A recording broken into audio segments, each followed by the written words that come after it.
There we go. Morning, guys.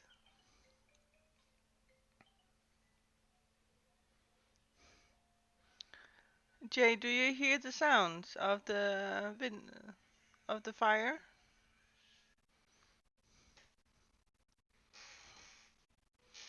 Hmm.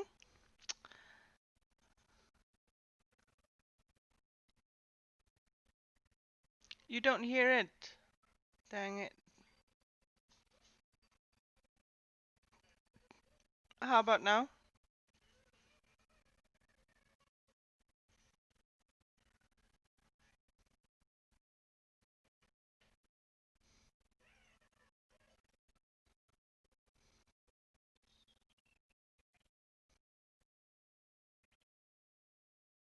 I seriously don't get it. Why you do not get?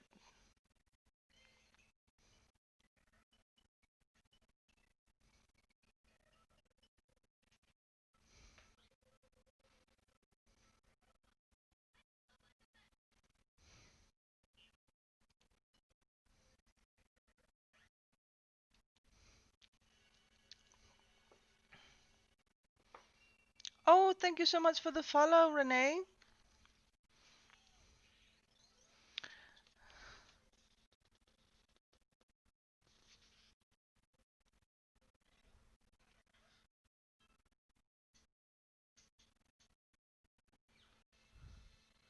Hmm. Well, today we will be reading Throne of Glass while we are having maintenance in ESO. I don't get it. I don't know. I need a wizard to fix my sound. I don't know why you're not hearing it.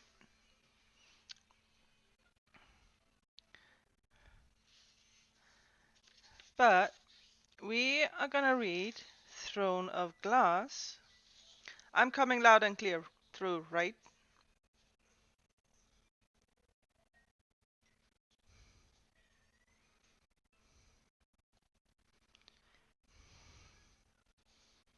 Hmm. You guys ready?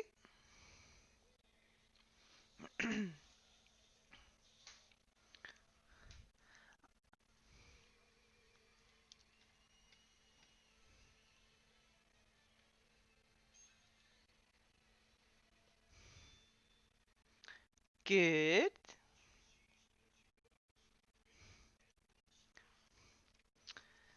After a year of slavery in the salt mines of Endeavour, Selena Sardothian was accustomed to being escorted everywhere in shackles and at sword point. Most of the thousands of slaves in Endovier received similar treatment, though an extra half dozen guards always walked Selina to and from the mines. That was expected by Adolin's most notorious assassin. What she did not usually expect, however, was a hooded man in black at her side, as there was now. He gripped her arm as he led her through the shining building in which most of Endovier's officials and overseers were housed.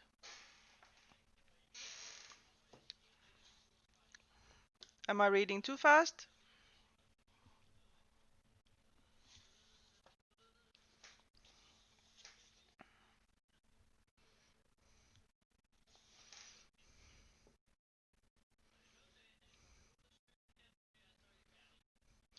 They strode down corridors, up flight of stairs, and around until she hadn't the slightest chance of finding her way out again.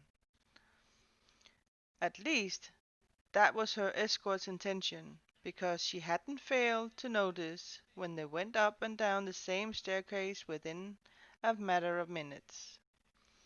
Nor had she missed when they zigzagged between levels, even though the building was a standard grid of hallways and stairways. As if she'd lose her bearings that easily.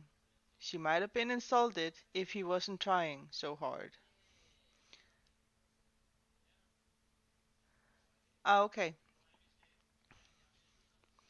They entered a particularly long hallway, silent save for their footsteps. Though the man grasping her arm was tall and fit, she could see nothing of the features concealed beneath his hood. Another tactic meant to confuse and intimidate her. The black clothes were probably a part of it, too. His head shifted in her direction, and Selina flashed him a grin. He looked forward again, his iron grip tightening. It was flattering, she supposed, even if she didn't know what was happening, or why he had been waiting for her outside the mineshaft.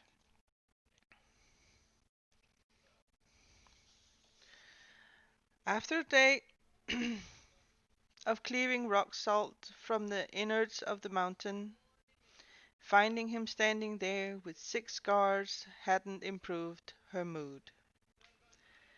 But her ears had pricked when he introduced himself to her overseer as Keal Westfall, captain of the royal guard, and suddenly the sky loomed.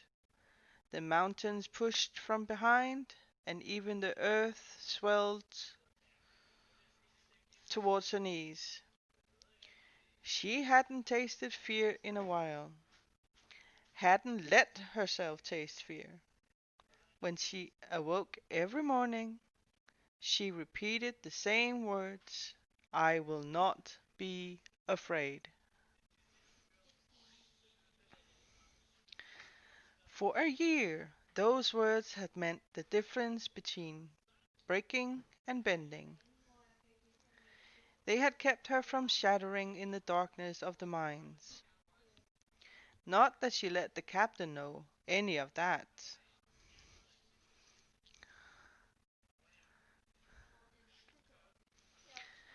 Selina examined the gloved hand holding her arm. The dark leather almost matched the dirt of her skin.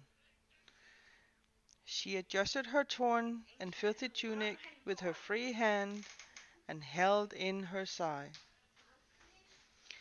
Entering the mines before sunrise and departing after dusk, she rarely glimpsed the sun.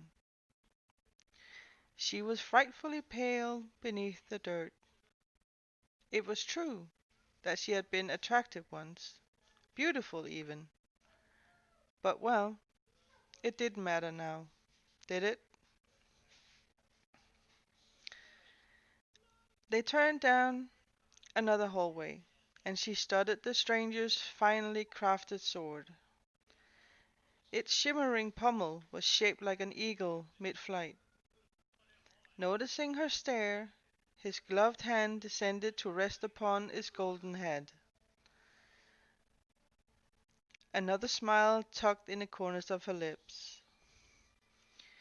"You are a long way from Bifthold, Captain," she said, clearing her throat. "Did you come with the army? I heard thumping around earlier." She peered into the darkness beneath his hood, but saw nothing.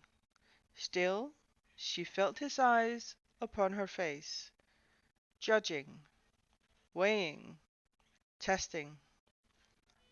She stared right back.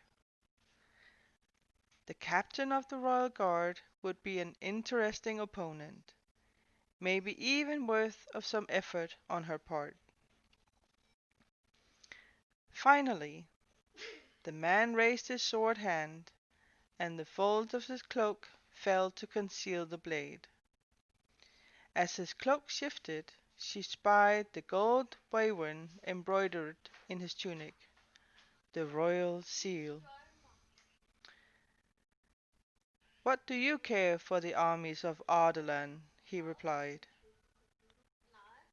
How lovely it was to hear a voice like her own, cool and articulate, even if he was a nasty brute.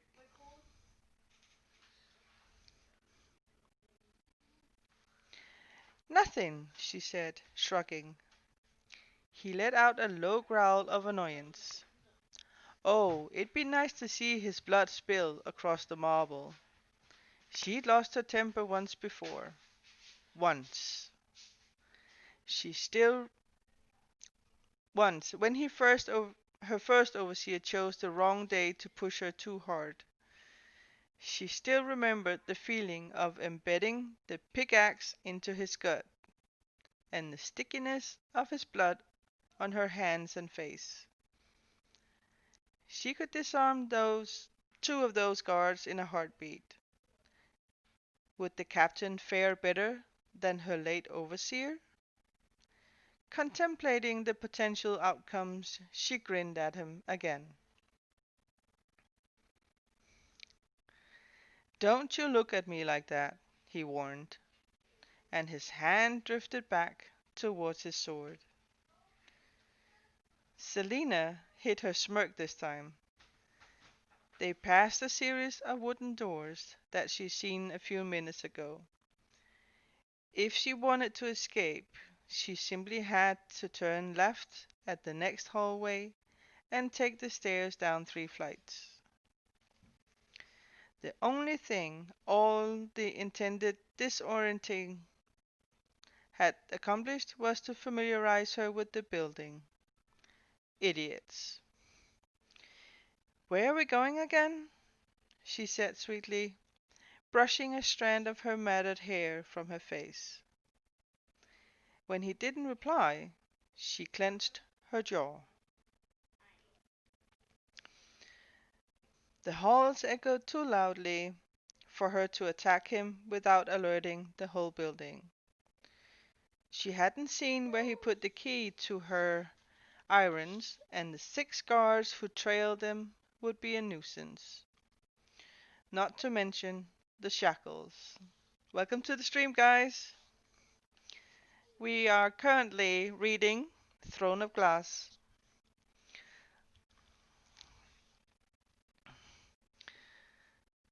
They entered a hallway hung with iron chandeliers. Outside, the windows lining the wall, night has fallen. Lanterns kindled so bright they offered few shadows to hide in. From the courtyard, she could hear the other slaves shuffling towards the wooden building where they slept. The moans of agony amongst the clank of chains made a chorus as familiar as the dreary work songs they sang all day. The occasional solo of the whip added to the symphony of brutality Ardalan had created for his greatest criminals, poorest citizens, and latest conquests. While some of the prisoners were people accused of attempting to practice magic, not that they could, given that magic had vanished from the kingdom, these days more and more rebels arrived at Endovier. Most were for Aelwe. Oh, that was a tough word. Aelwe? Elway. Elway. Most were for Elway. One of the last countries still fighting Ardalan's rule. But when she pestered them for news, many just stared at her with empty eyes, already broken. She shuddered to consider what they'd endured in the hands of Ardalan's forces. Some days she wondered if they would have been better off dying on the butchering blocks instead, and if she might have been better off dying that night she'd been betrayed and captured too.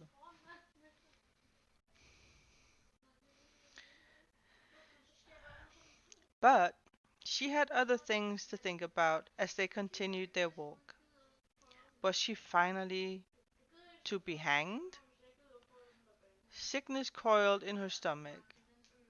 She was important enough to warrant an execution from the captain of the royal guard himself. But why bring her inside this building first? I'm sorry if you can hear my boys. They are still on vacation, school break.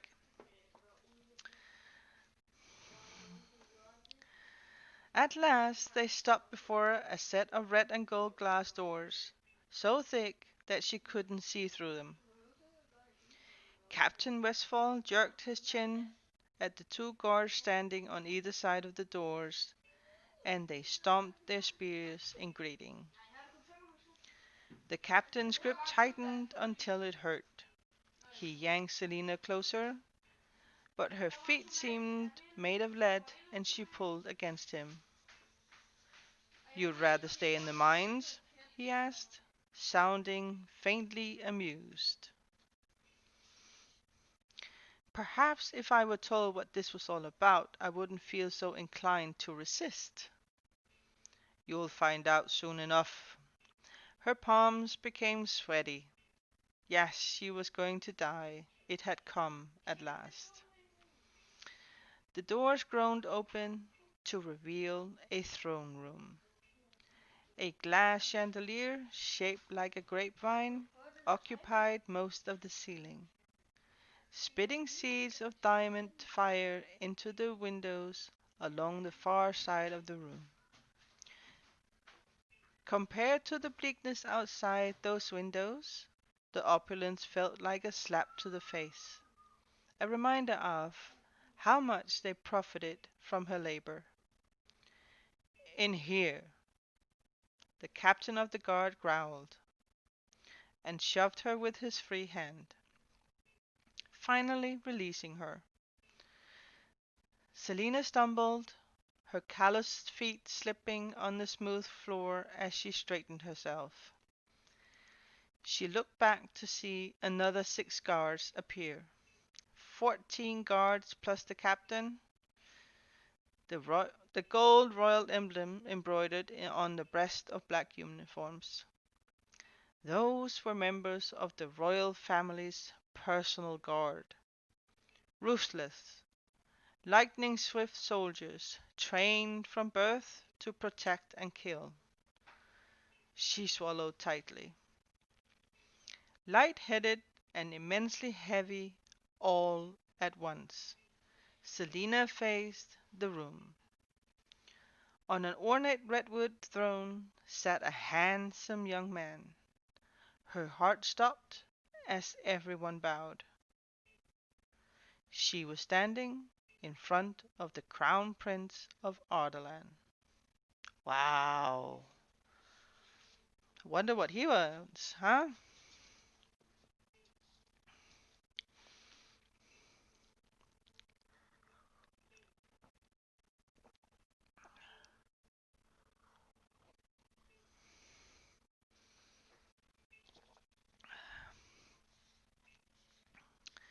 "Your Highness," said the captain of the guard.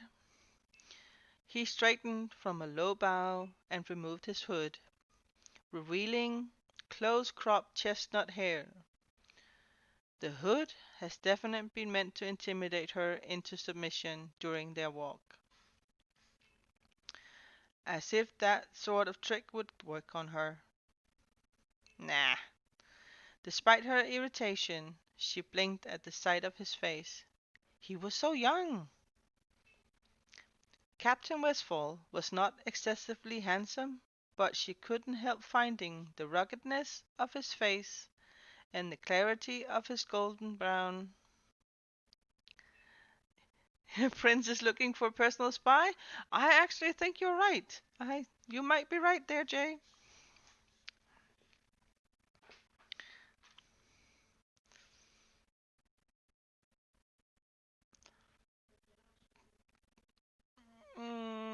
Captain Westfall was not excessively handsome, but she couldn't help finding the ruggedness of his face and the clarity of his golden brown eyes rather appealing.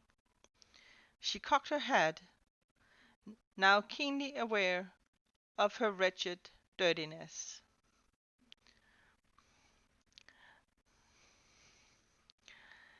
"This is she, the Crown Prince of Ardalan?" asked, and Selina's head whipped around as the captain nodded.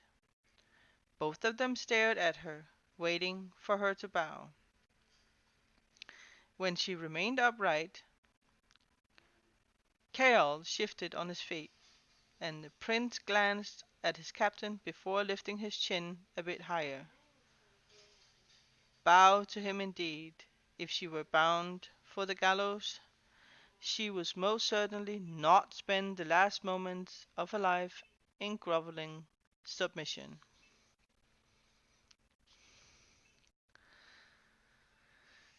Feisty she is, huh? Thundering steps issued from behind her, and someone grabbed her by the neck. Selina only glimpsed crimson cheeks and a sandy mustache before being thrown to the icy marble floor. Pain slammed through her face, light splintering her vision. Her arms ached as her bound hands kept her joints from properly aligning. Though she tried to stop them, tears of pain welled. "That is the proper way to greet your future king," a red-faced man snapped at Selina. The assassin hissed, baring her teeth as she twisted her head to look at the kneeling bastard. He was almost as large as her overseer, clothed in reds and oranges that matched his thinning hair. His obsidian eyes glittered as his grip tightened on her neck. If she could move her right arm just a few inches, she could throw him off balance and grab his sword. The shackles dug into her stomach, and fizzing, boiling rage turned her face scarlet. Uh-oh. What do you think, guys? Is she gonna do something? Is she gonna risk it?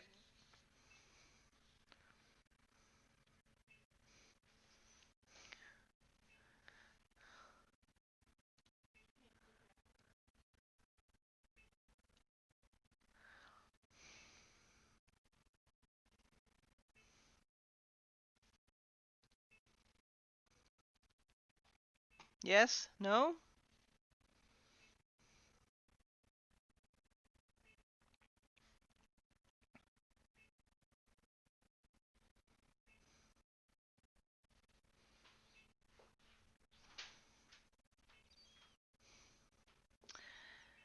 Alright, let's see what she's gonna do. After a too long moment, the Crown Prince spoke. "I don't quite comprehend why you force someone to bow when the purpose of gesture is to display allegiance and respect." His words were coated with glorious boredom.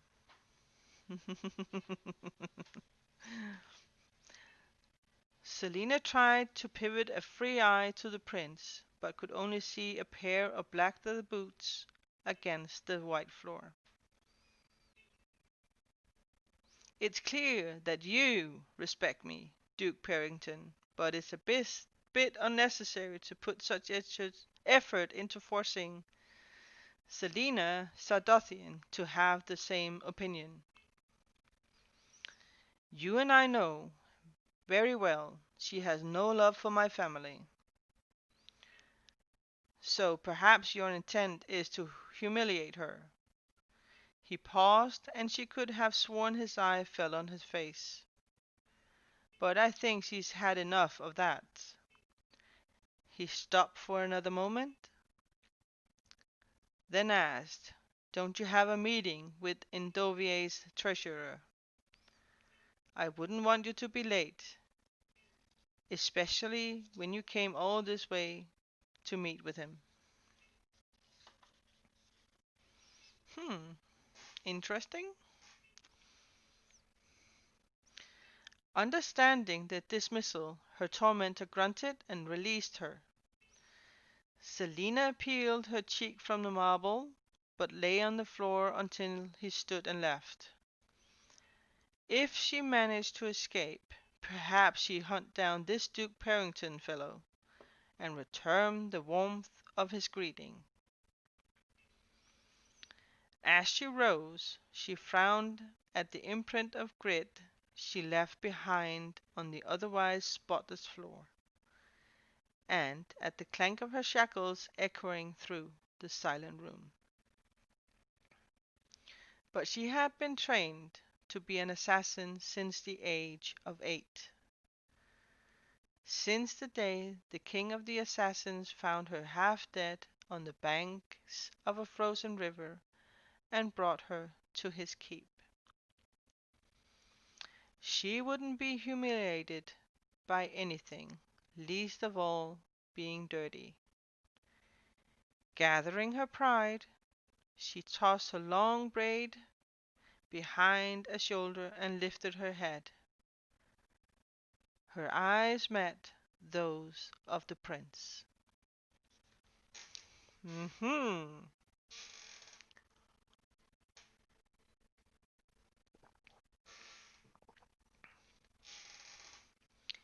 Dorian Haviliard smiled at her. It was a polished smile, and reeked of court-trained charm. Sprawled, sprawled across the throne, he had his chin propped by a hand, his golden crown glinting in the soft light. On his black doublet, an emblazoned gold rendering of the royal Wyvern occupied the entirety of the chest. His red cloak fell gracefully around him and his throne. Yet there was something in his eyes, strikingly blue, the color of the waters of the southern countries, and the way they contrasted with his raven black hair, that made her pause.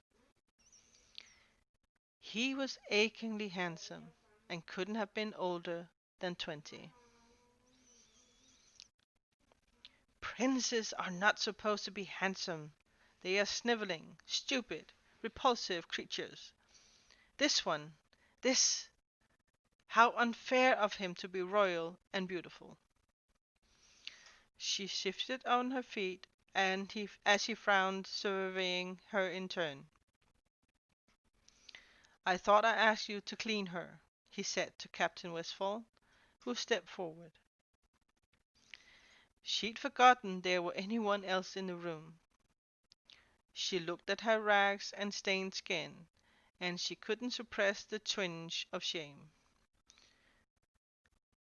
What a miserable state for a girl of former beauty!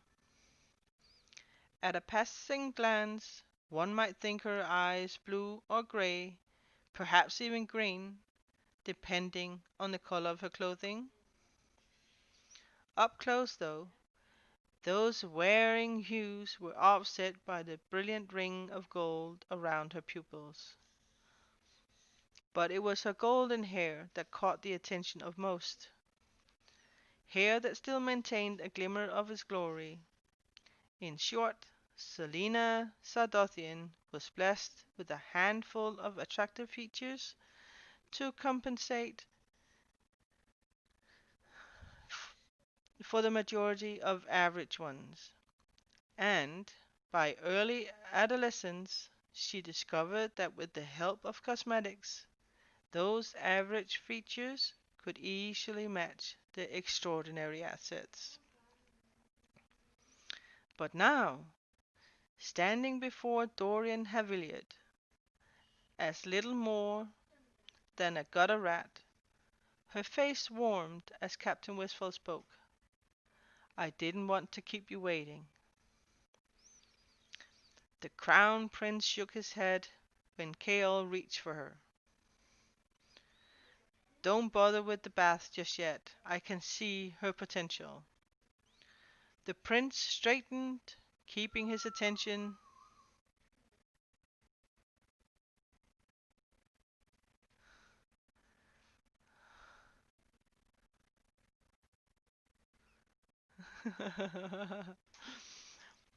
um, the prince straightened, keeping his attention on Selina. I don't believe that we ever had the pleasure of an introduction, but as you probably know, I'm Dorian Haviliot, Crown Prince of Ardalan, perhaps now Crown Prince of most of Irelia. Oh my god, I was mistaken. He's looking for fiance.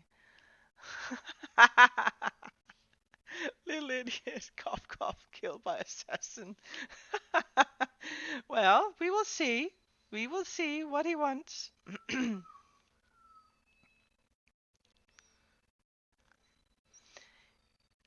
She ignored the surge and crash of bitter emotions that awoke with the name. And you are Selina Sardothian, Ardalan's greatest assassin. Perhaps the greatest assassin in all of Irelia. Irelia? Irelia. Yes, I think that is it. Irelia. He studied her tense body before he raised his dark, well-groomed brows. You seem a little young. He rested his elbows on his thighs. I've heard some rather fascinating stories about you. How do you find Endovier after living in such excess in Rifthold?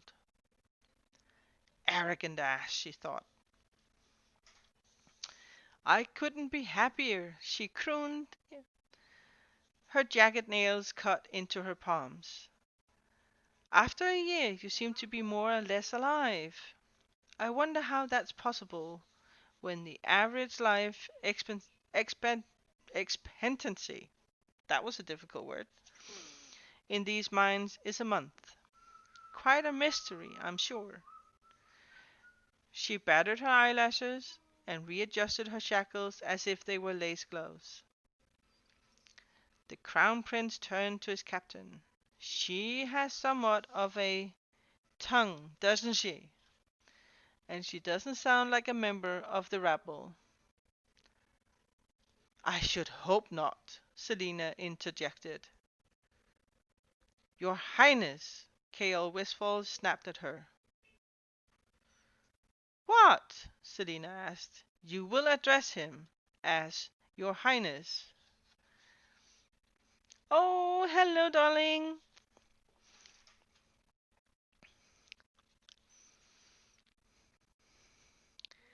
You just got home for some story time? Yay!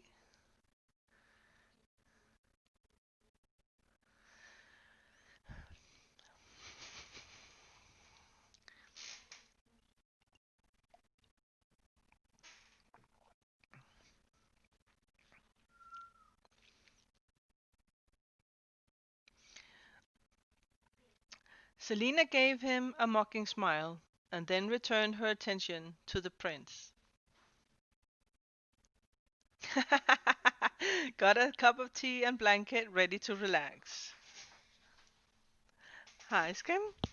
Ooh, kisses from my boy.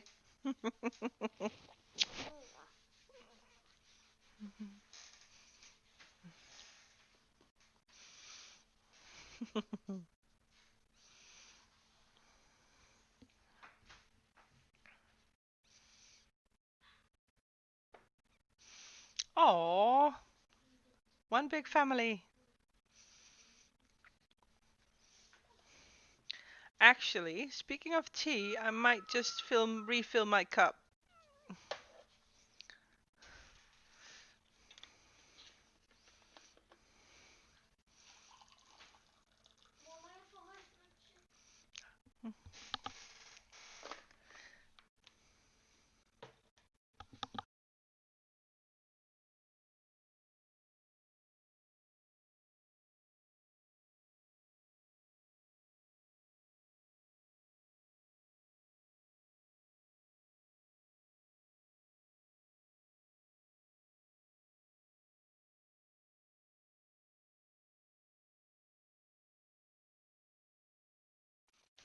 Good. You guys ready for some more stories?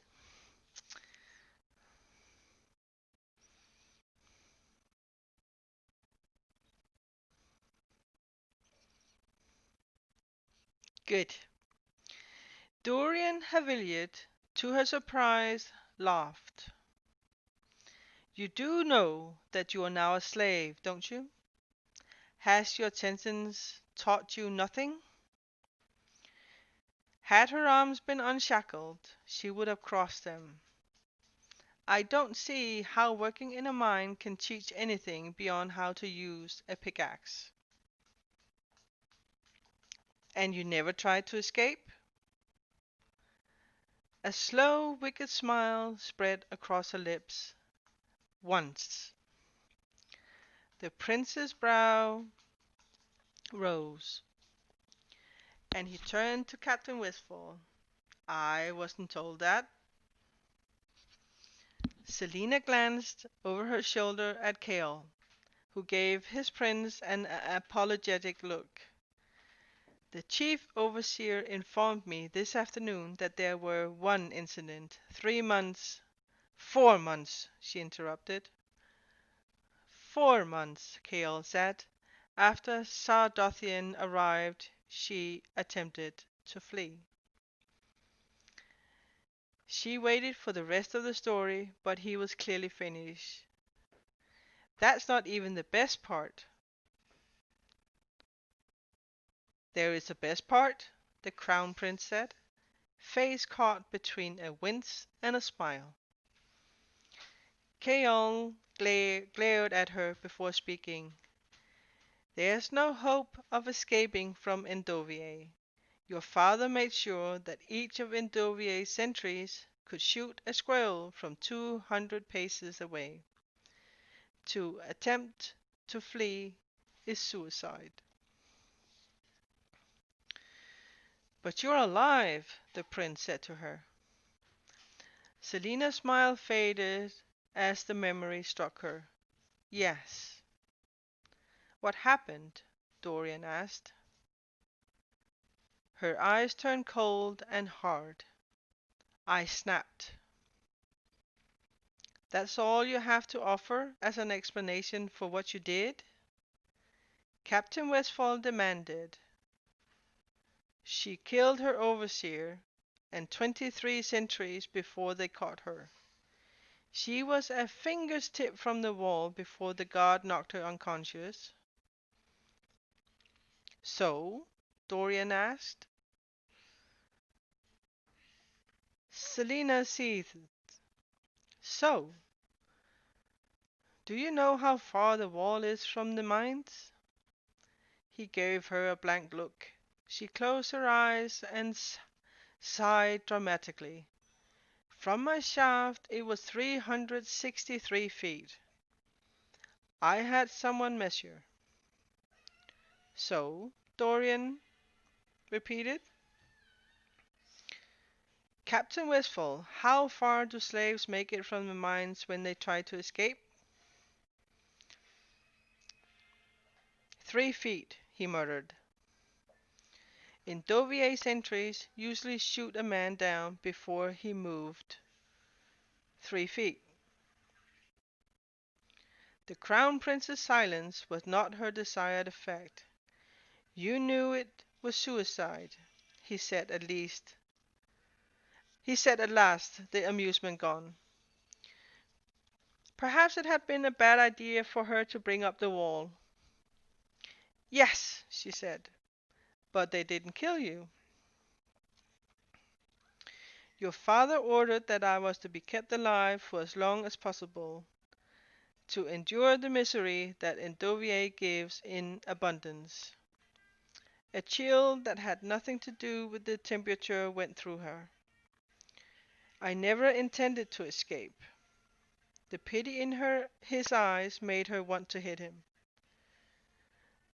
Do you bear many scars? Asked the prince. She shrugged, and he smiled, forcing the mood to lift as he stepped from the dais. Turn around and let me view your back. Selina frowned but obeyed as he walked to her. Kael stepping closer. I can't make them out clearly enough through all this dirt, the prince said.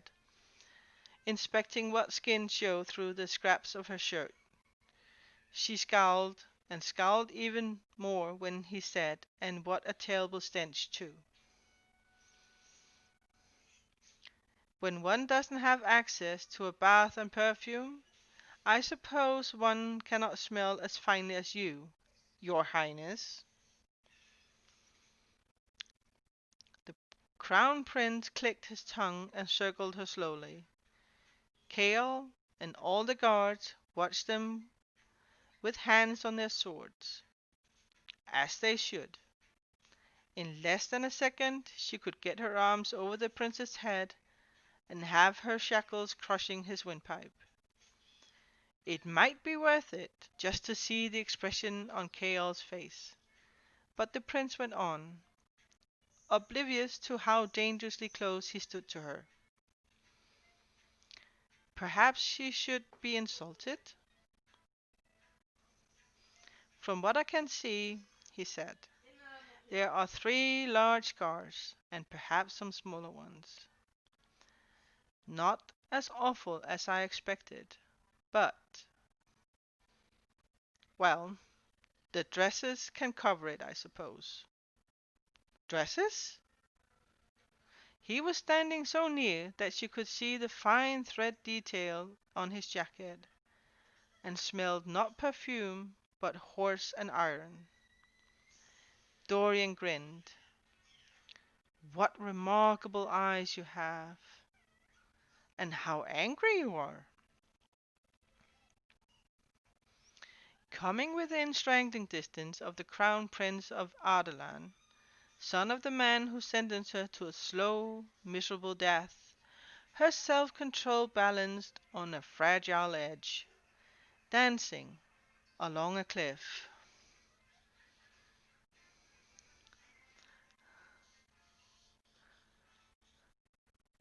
Prince is not that good negotiator. Who's playing good cop? Yeah, who is? Uh-huh.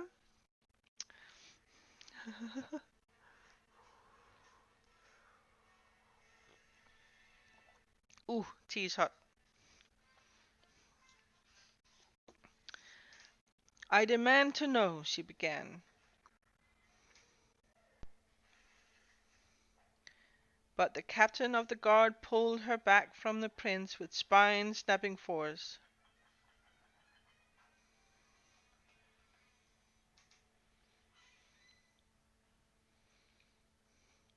"I wasn't going to kill him, you buffoon." "Watch your mouth before I throw you back in the mines," the brown-eyed captain said.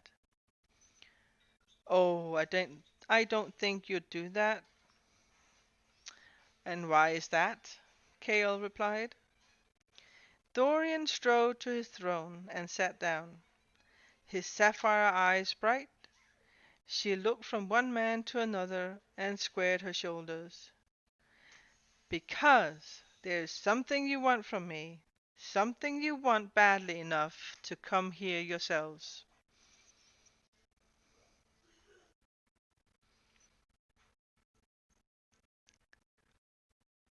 "I would have killed him. Bad idea, but meh."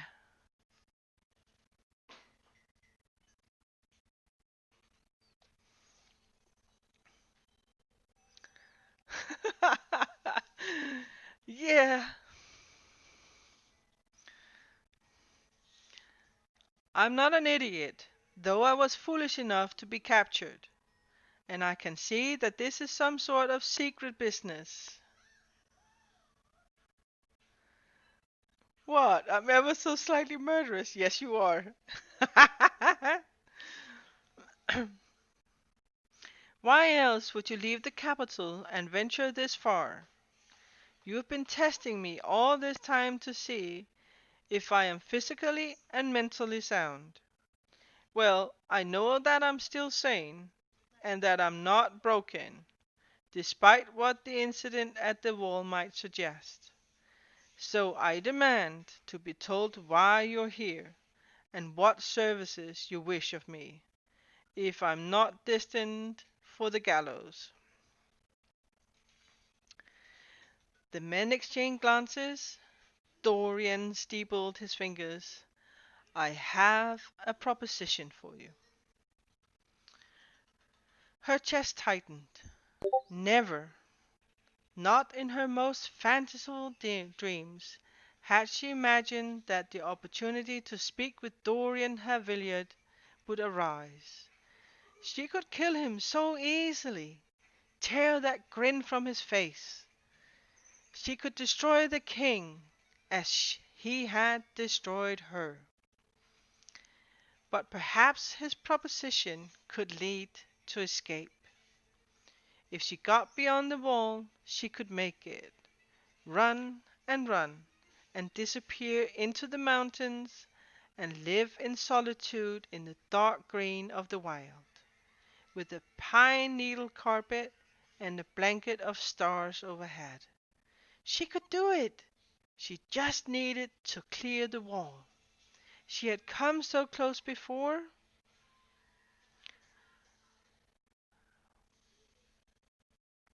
"I'm listening," was all she said.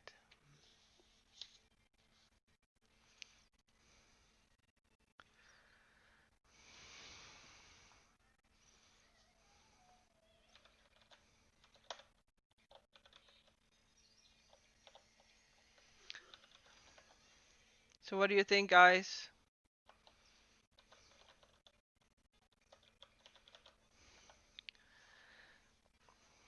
Is it a good proposition he has for her?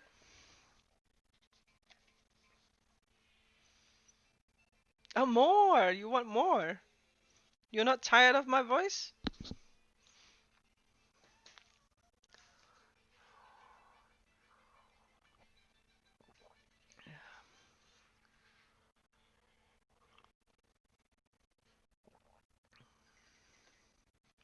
Yeah, I think so too. That is a wise choice.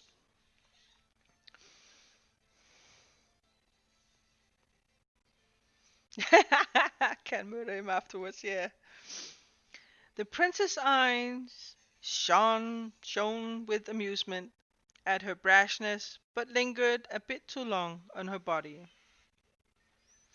Selina could have raked her nails down his face for staring at her like that. Yet the fact that he'd even bothered to look when she was in such a filthy state, a slow smile spread across her face.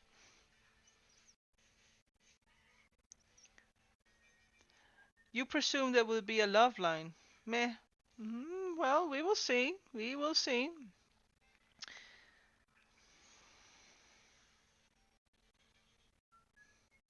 The prince crossed his long legs. Leave us, he ordered the guards. Kael, you stay where you are. Selina stepped closer as the guards shuffled out, shutting the door. Foolish, foolish move. But Kael's face remained unreadable. He couldn't honestly believe he'd contain her if he couldn't honestly believe he'd contain her if she tried to escape. She straightened her spine. What were they planning that would make them so irresponsible? The prince chuckled. Don't you think it's risky to be so bold with me when your freedom is on the line? Of all the things he could have said, that was what she had least expected. My freedom? At the sound of the word, she saw a land of pine and snow, of sun-bleached cliffs and white-capped seas. A land where light was swallowed in the velvety green of bumps and hollows. A land that she had forgotten. Yes, your freedom. So I highly suggest, Miss Sadotian, that you get your arrogance in check before you end up back in the mines. The prince uncrossed his legs. Though perhaps your attitude will be useful. I'm not going to pretend that my father's empire was built on trust and understanding, but you already know that. Her fingers curled as she waited for him to continue. His eyes met hers, probing, intent. My father has gotten into his head that he needs a champion. It took a delicious moment for her to understand. Selina tipped back her head and laughed. Your father wants me to be his champion. What? Don't tell me that he managed to eliminate every noble soul out there. Surely there's one chivalrous knight, one lord of steadfast heart and courage. Mind your mouth, Carol warned from beside her.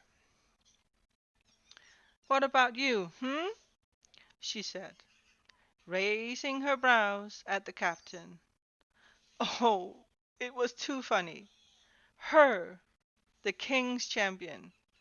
Our beloved king finds you're lacking. The captain put a hand on his sword. If you'd be quiet, you hear the rest of what his highness has to tell you. She faced the prince. Well, Dorian leaned back in his throne. My father needs someone to aid the empire, someone to help him maneuver around difficult people. She looked at him. You mean he needs a lackey for his dirty work? If you want to put it that bluntly, then yes, the prince said. His champion would keep his opponents quiet. As quiet as the grave, she said sweetly. A smile tugged on Dorian's lips, but he kept his face straight. Yes, to work for the king of Ardenland as his loyal servant. She raised her chin. To kill for him. To be a fang in the mouth of the beast that had already consumed half of Irelia. And if I accept, then, after 6 years, he'll grant you your freedom. 6 years! But the word freedom echoed through her once more. If you decline, Dorian said, anticipating her next question, you'll remain in Endovier. His sapphire eyes became hard, and she swallowed. And die here was what he didn't need to add.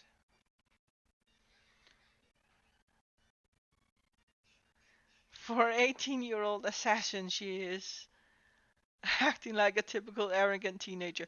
Yeah. But it seems like she actually has somewhere to put it, even though she's arrogant.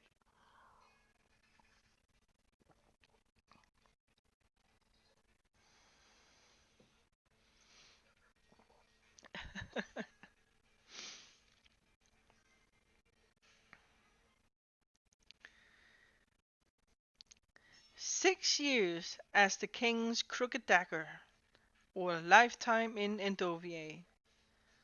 However, the prince said, there is a catch. She kept her face neutral as he toyed with the ring on his finger.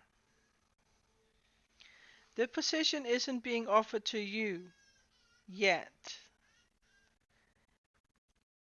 My father thought to have a bit of fun. He's hosting a competition. He invited 23 members of his council to each sponsor a would-be champion, to train in a glass castle and ultimately compete in a duel. Were you to win, he said with a half smile, you'd officially be Ardalan's assassin. She didn't return the smile. Who exactly are my competitors? Seeing her expression, the prince grin faded.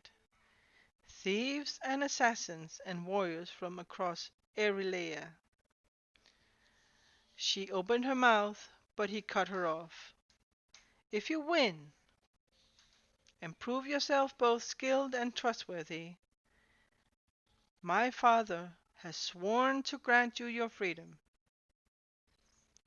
And while you are his champion, you will receive a considerable salary.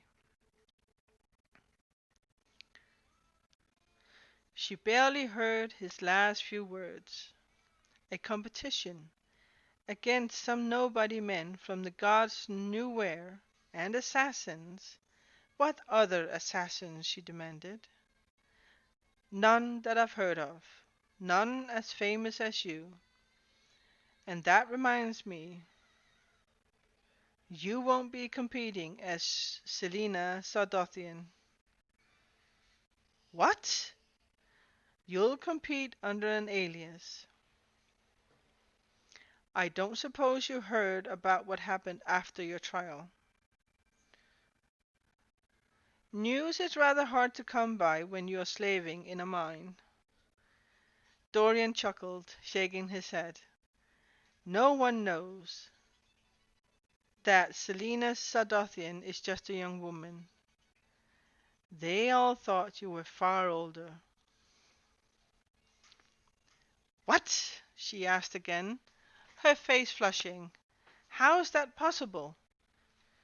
She should be proud that she kept it hidden from most of the world, but you kept your identity a secret all the years you were running around killing everyone. After your trial, my father thought it would be wise not to inform Irilea who you are. He wants to keep it that way. What would our enemies say if they knew we've all been petrified of a girl? So I'm slaving in this miserable place for a name and title that don't even belong to me? Who does everyone think Ardalan's assassin really is? I don't know, nor do I entirely care. But I do know that you were the best, and that people still whisper when they mention your name. He fixed her with a stare. If you're willing to fight for me, to be my champion, during the months to competition will go on, I'll see to it that my father's frees you after 5 years. Though he tried to conceal it, she could see the tension in his body. He wanted her to say yes, needed her to say yes, so badly he was willing to bargain with her. Her eyes began glittering. What do you mean? Were the best. You've been in Dovier for a year. Who knows what you're still capable of? I'm capable of quite a lot, thank you, she said, picking at her jagged nails. She tried not to cringe at all the dirt beneath them. When was the last time her hands had been clean? That remains to be seen, Dorian said. You'll be told the details of the competition when we arrive in Rifthold. Despite the amount of fun your nobles will have betting on us, this competition seems unnecessary. Why not just hire me already? She's cocky, isn't she?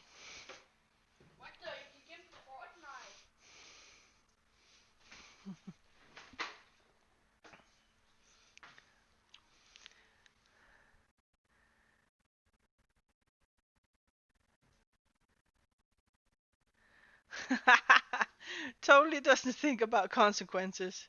Reminds me of Siri from later books.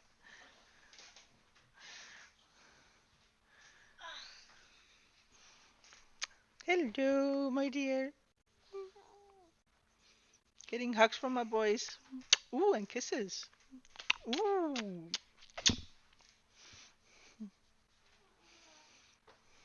What's up? Ooh, yeah, it's goes that's good.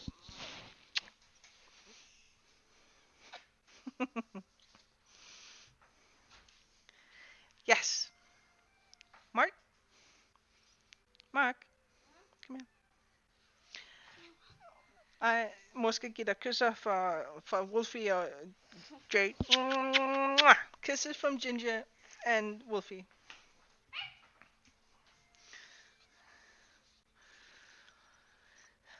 There. Kisses given.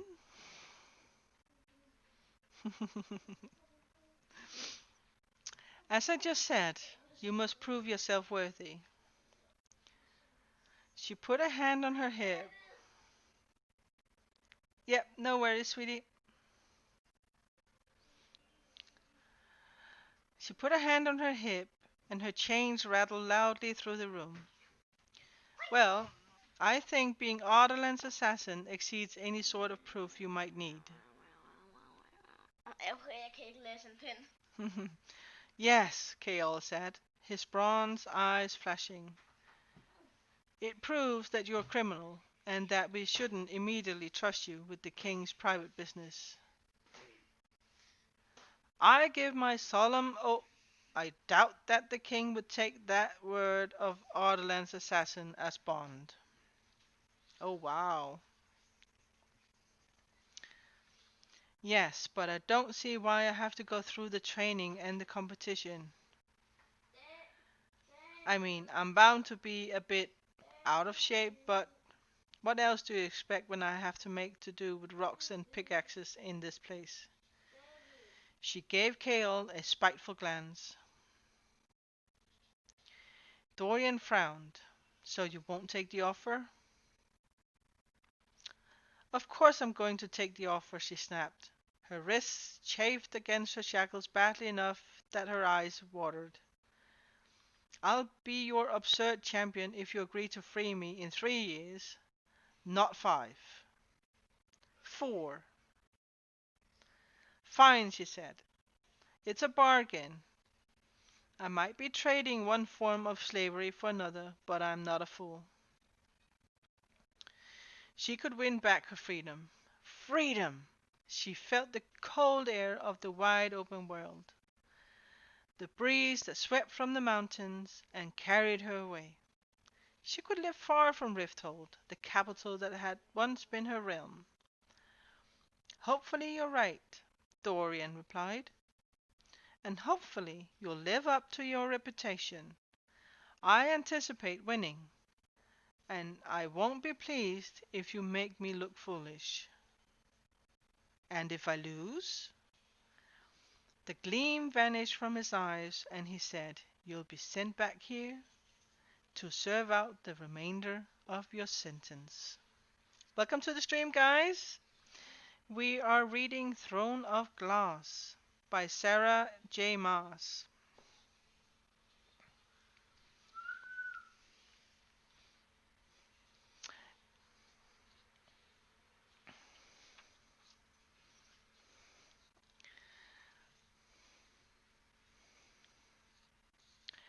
Selena's lovely vision exploded like dust from a slam book.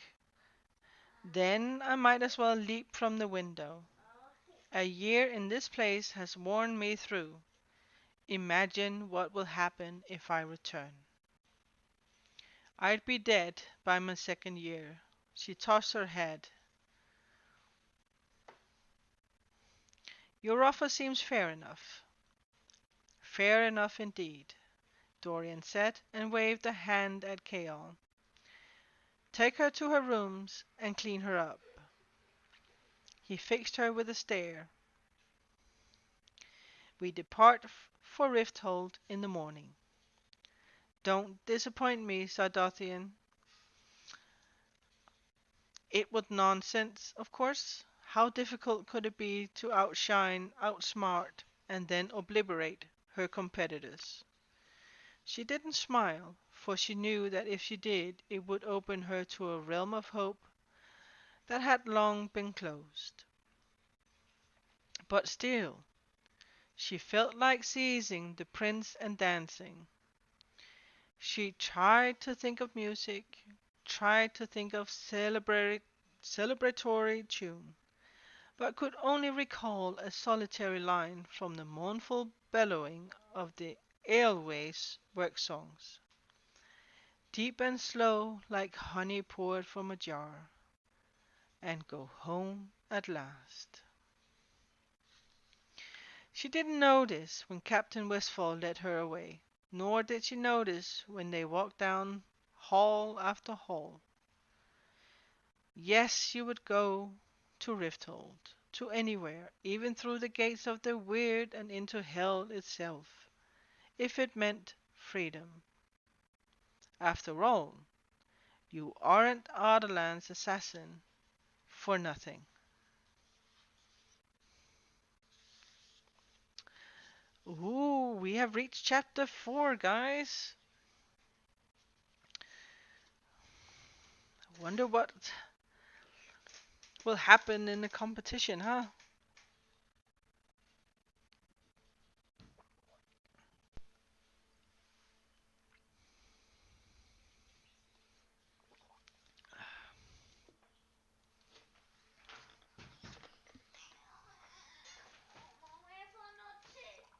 Come in, Kapska.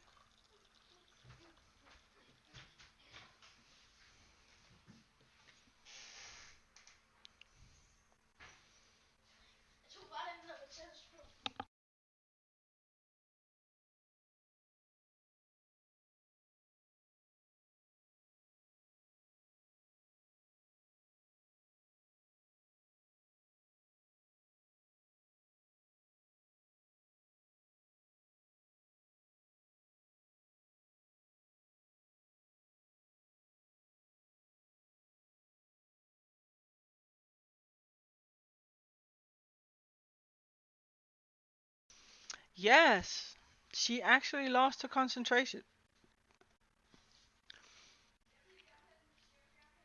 You guys ready for more?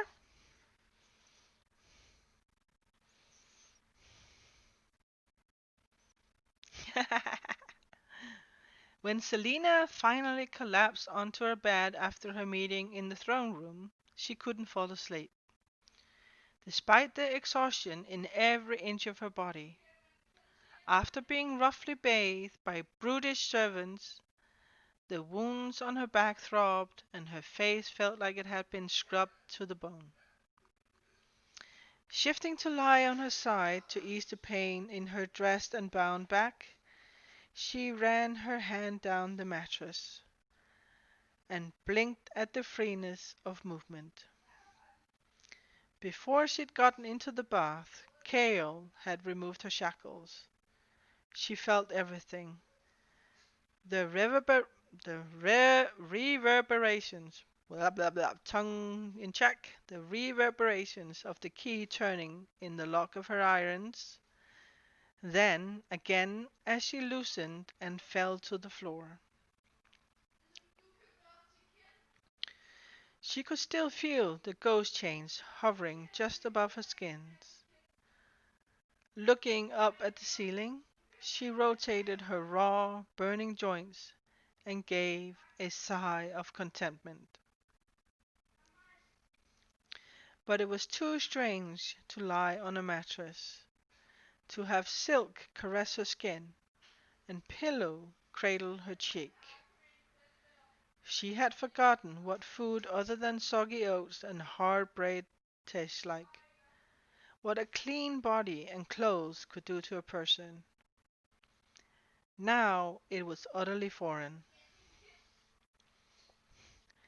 Though her dinner hadn't been that wonderful, not only was the roast chicken unimpressive, but after a few forkfuls she dashed into the bathroom to deposit the content of her stomach. She wanted to eat, to put a hand to a swollen belly, to wish she'd never eaten a morsel and swear she'd never eat again. She'd eat well in Rifthold, wouldn't she? And more importantly, her stomach would adjust. She'd wasted away to nothing. Beneath her nightgown, her ribs reached out from the inside of her, showing bones where flesh and meat should have been, and her breasts, once well formed, they were now no larger than they'd been in the midst of puberty. A lump clogged her throat, which she promptly swallowed down. The softness of her mattress smothered her, and she shifted again, lying on her back despite the pain it gave her. Her face hadn't been much better when she glimpsed it in the washroom mirror. It was haggard. Her cheekbones were sharp, her jaw pronounced, and her eyes slightly, but ever so disturbingly, sunken in. She took steadily breaths, savoring the hope she'd eat a lot and exercise. She could be healthy again. Imagining outrageous feast and regaining her former glory, she finally fell asleep.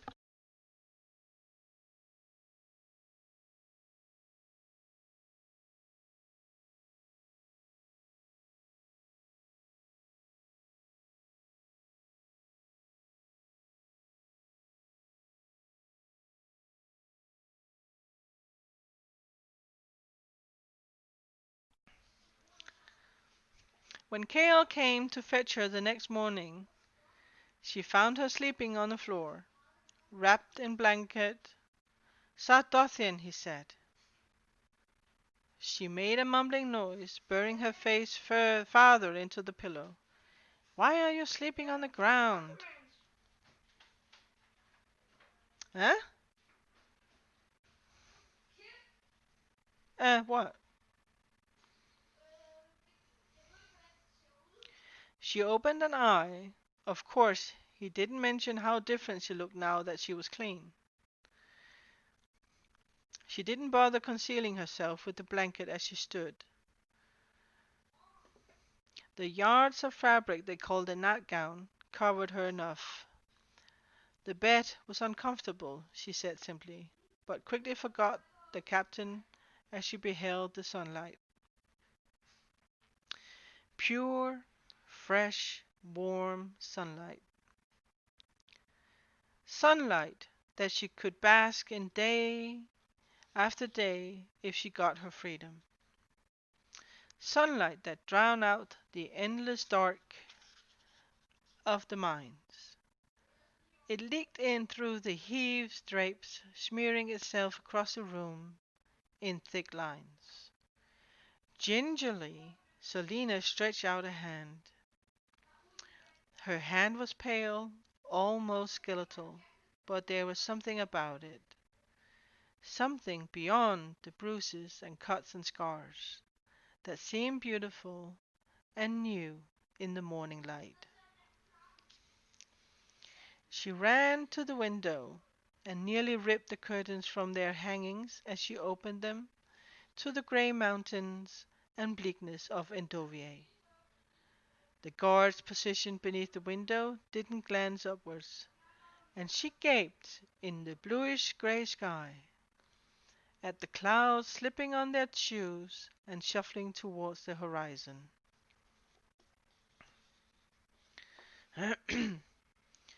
I will not be afraid. For the first time in a while, the words felt true. Her lips peeled into a smile. The captain raised an eyebrow, but said nothing. She was cheerful, jubilant, really, and her mood improved when the servants coiled her braided hair into the back of her head and dressed her in a surprisingly fine riding habit that concealed her miserably thin form. She loved clothes, loved the feeling of silk, of velvet, of satin, of suede and chiffon, and was fascinated by the grace of seams, the intricate perfection of an embossed surface. And when she won this ridiculous competition, when she was free, she could buy all the clothes she wanted. She laughed when Kale irked at how Selina stood in front of the mirror for 5 minutes, admiring herself, half dragged her out of her room. Men are so impatient. They are so impatient. ah, I'm sorry, guys. She laughed when Kale irked at how Selina stood in front of the mirror for 5 minutes, admiring herself, half dragged her out of the room. I'm sorry, it's so funny. The budding sky made her want to dance and skip down the halls before they entered the main yard. Excuse me, guys.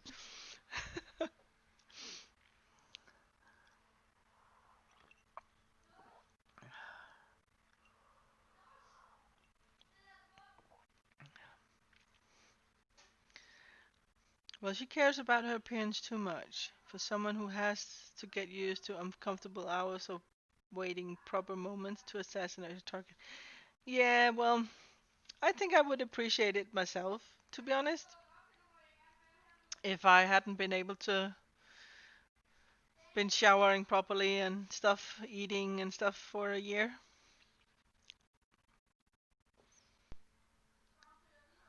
The budding sky made her want to dance and skip down the halls before they entered the main yard. However, she faltered as she beheld the mounds of bone-colored rock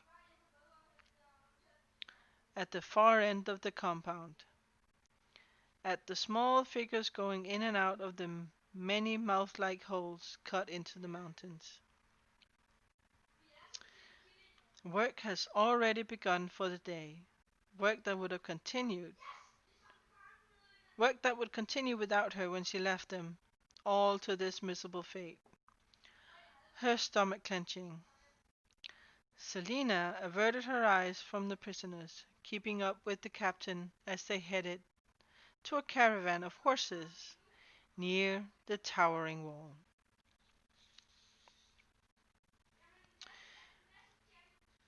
Yapping filled the air, and three black dogs sprinted from the center of the caravan to greet them.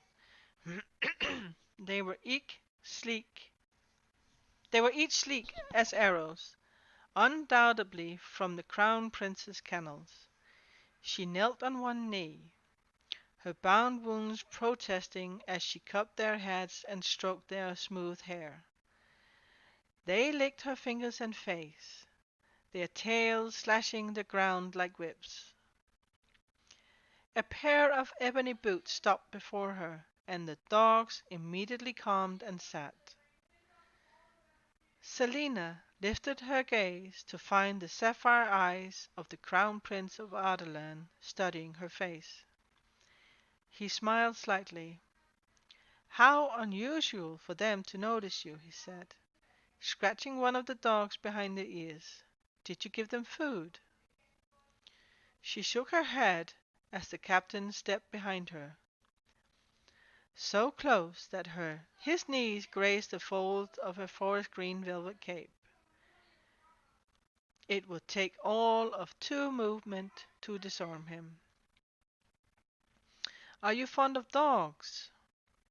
asked the prince. She nodded. Why was it always so hot? "I'm going to be blessed with the pleasure of hearing your voice. Or have you resolved to be silent for the duration of our journey?" "I'm afraid your questions didn't merit a verbal response." Dorian bowed low. "Then I apologize, my lady." How terrible it must be to condescend to answer. Next time I'll try to think of something more stimulating to say. With that, he turned on his heel and strode away, his dogs trailing after him. She scowled as she stood. Her frown deepened when she discovered the captain of the guard smirking as they walked into the fray of the readying company. Excuse me. However, the unbearable urge to splatter someone across a wall lessened when they brought her a piebald mare to ride. She mounted, the sky came closer, and it stretched forever above her, away and away to distant lands she'd never heard of. Selina gripped the saddle horn. She was truly leaving Endovier. All those hopeless months, those freezing nights, gone now. She breathed into deeply. She just knew, that if she tried hard enough, she could fly from her saddle. That is, until she felt the iron clamp around her arms. It was Kael, fastening her bandaged wrists into shackles. A long chain led to his horse, where it disappeared beneath the saddlebags. He mounted his black stallion, and she considered leaping from her horse, using the chain to hang him from the nearest tree. It was a rather large company, 20 altogether. Behind two imperial flag-bearing guards rode the Prince and Duke Parrington. Then came a band of 6 royal guards, dull and bland as porridge, but still trained to protect him from her. She clanked her chains against her saddle and flicked her eyes to Kaol. He didn't react. Typical men, huh? The sun rose higher. After one last inspection of their supplies, they left.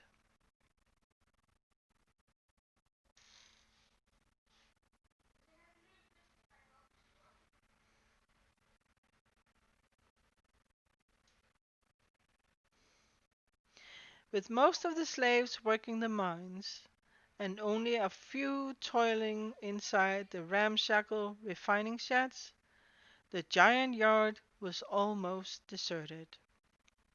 The wall suddenly loomed, and her blood throbbing in her veins.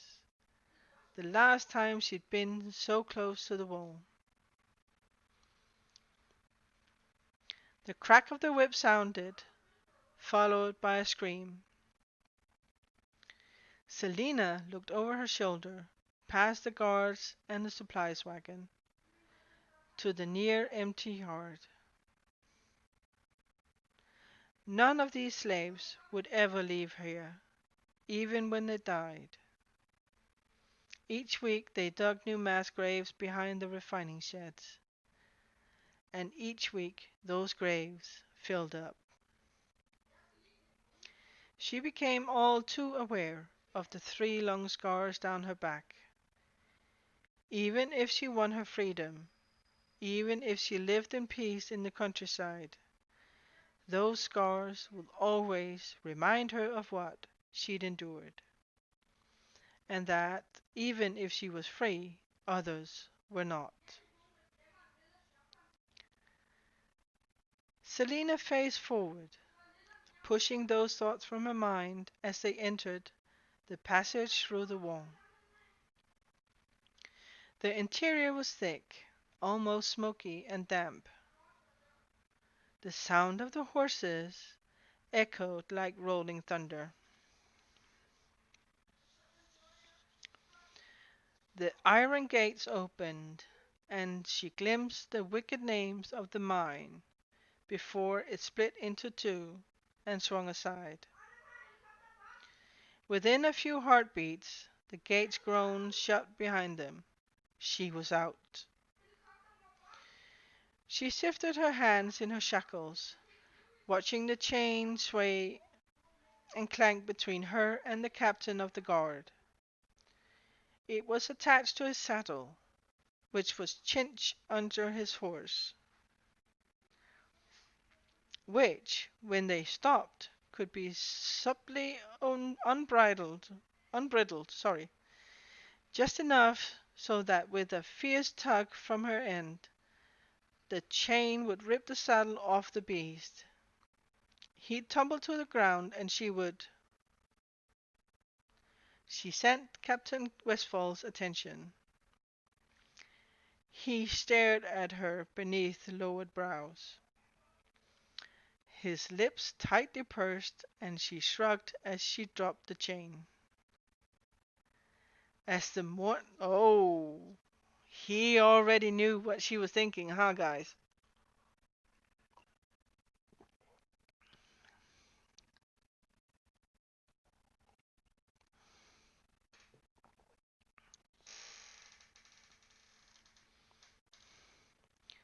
As the morning wore on, the sky became a crisp blue with hardly a cloud.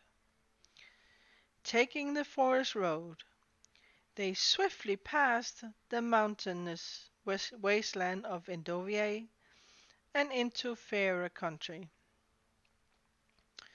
By mid-morning they were within Oakwall Forest, the wood that surrounded Endovier and served as a continental divide between the civilized countries at the east and the uncharted lands of the west. Legends were still told of the strange and deadly people who dwelt there, the cruel and bloodthirsty descendants of the fallen witch kingdom. Selina had once met a young woman from that cursed land. Excuse me. And though she turned out to be both cruel and bloodthirsty, she was still just a human, and had still bled like one.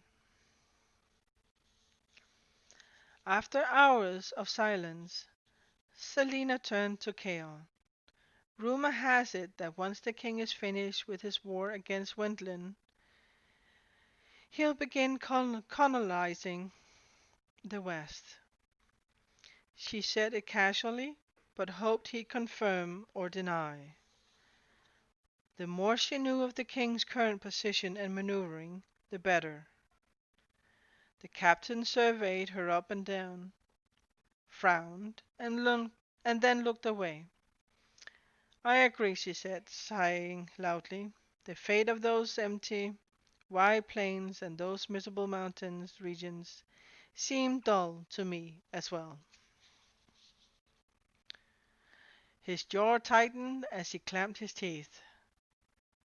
Do you intend to ignore me forever?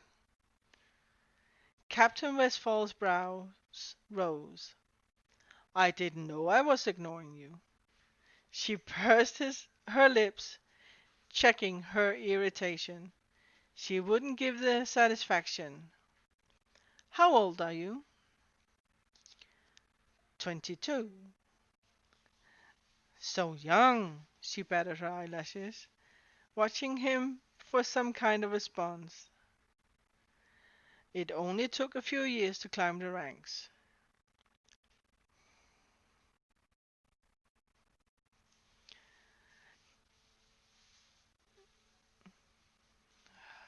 He nodded. And how old are you?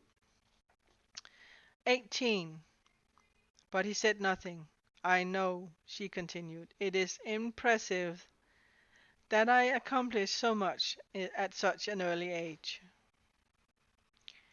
Crime isn't an accomplishment, Sardothian.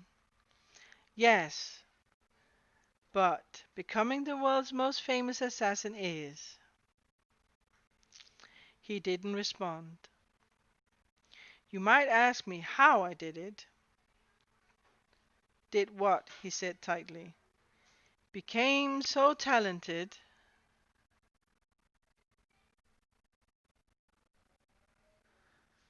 and famous so quickly. I don't want to hear about it. Those weren't the words she wanted to hear. You are not very kind, she said through her teeth.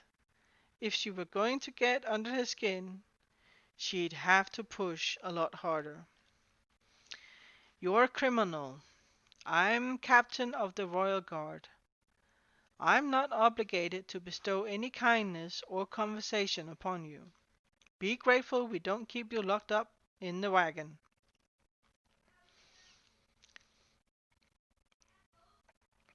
Yes, well, I wager that you're rather unpleasant to talk to even when you're bestowing kindness upon others. When he failed to respond again, Selina couldn't help but feel a bit foolish. A few minutes passed. Are you and the Crown Prince close friends? My private life is none of your concern. Typical men. She clicked her tongue. How well born are you? Well enough. His chin lifted almost imperceptibly higher. Duke? No. Lord? He didn't reply, and she smiled slowly.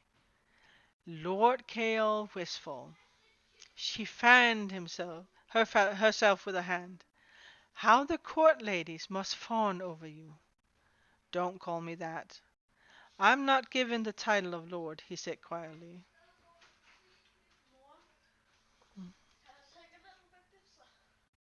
Nope, nope.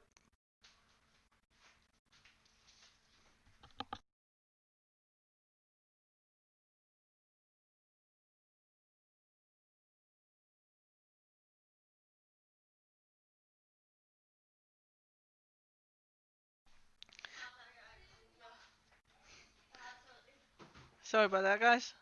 My boys wanted my attention. Where were we? Oh, don't call me that. I'm not given the title of lord, he said quietly. You have an older brother? No. Then why don't you bear the title? Again, no response. She knew she should stop prying, but she couldn't help it. A scandal? A deprived birthright?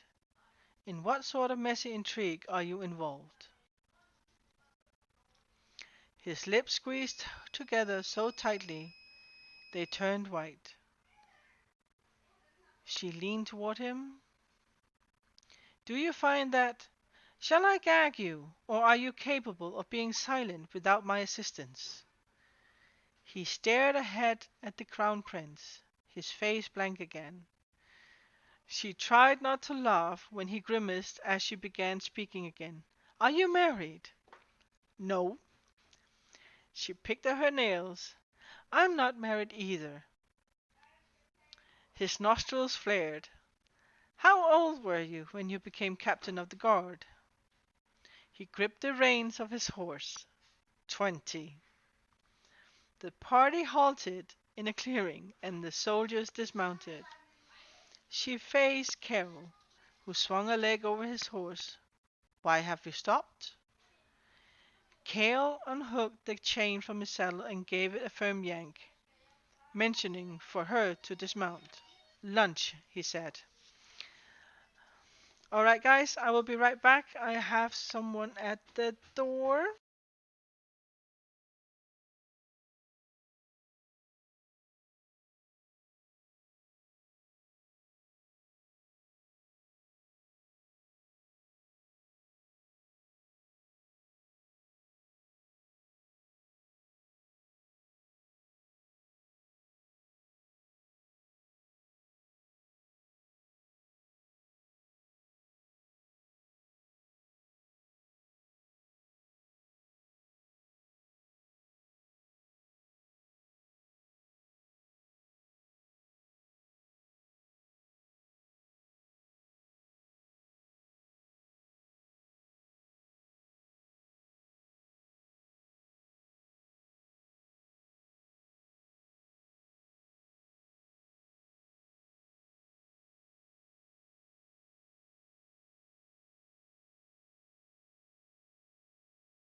So what were we?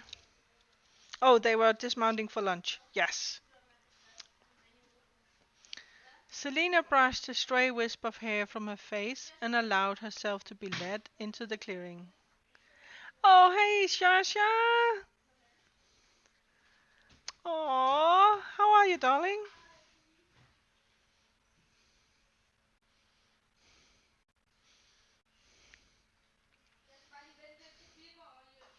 We are reading a book, Throne of Glass, today, while we are waiting for maintenance to end. At the moment, we're following Selina. The Selina's an assassin. Oh, I'm doing great. I'm doing great, sweetie.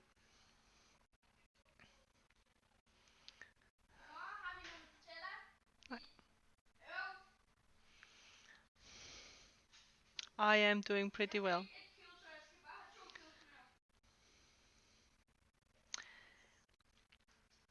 Selina brushed a straight. Yes, need a good bedtime story. Good. Selina brushed a stray wisp of hair from her face and allowed herself to be led into the clearing. If she wanted to break free, she'd have to go through Kale first. Had they been alone, she might have attempted it, though the chains would make it difficult. But with an entourage of royal guards trained to kill without hesitation, that would be hard. Kale remained close beside her while a fire was kindled and food prepared from the boxes and sacks of supplies. The soldiers rolled logs to make small circles, where they sat while their companions stirred and fried. The crown prince's dogs, who had dutifully trotted alongside their master, approached the assassin with wagging tails and lay at her feet. At least someone was glad for her company. Hungry by the time a plate was finally laid in her lap, Selina became a bit more irritated when the captain did not immediately remove her irons.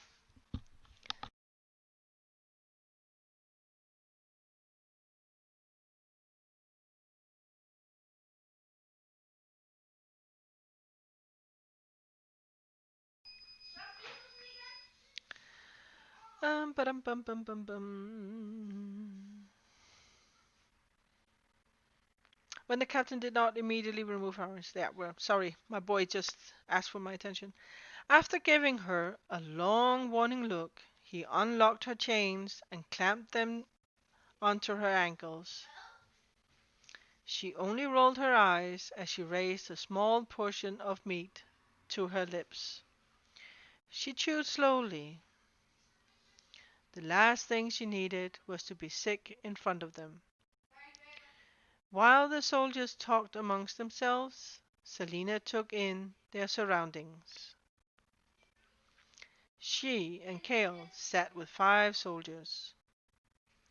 The Crown Prince, of course, sat with Parrington on their own 2 logs, far from her.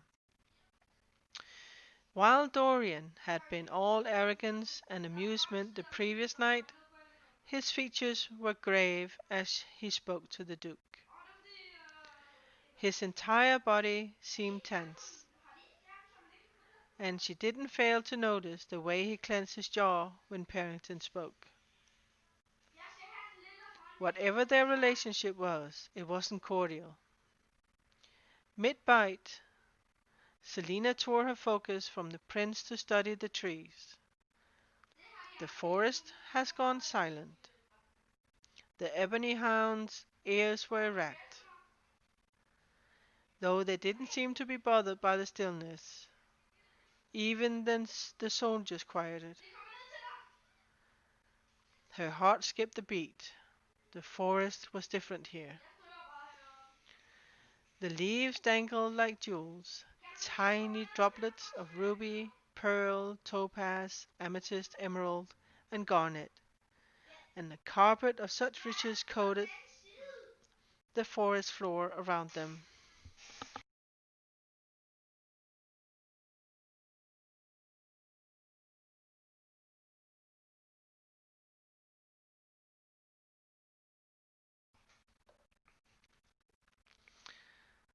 Despite the ravages of conquest, this part of Oakwell's forest remained untouched.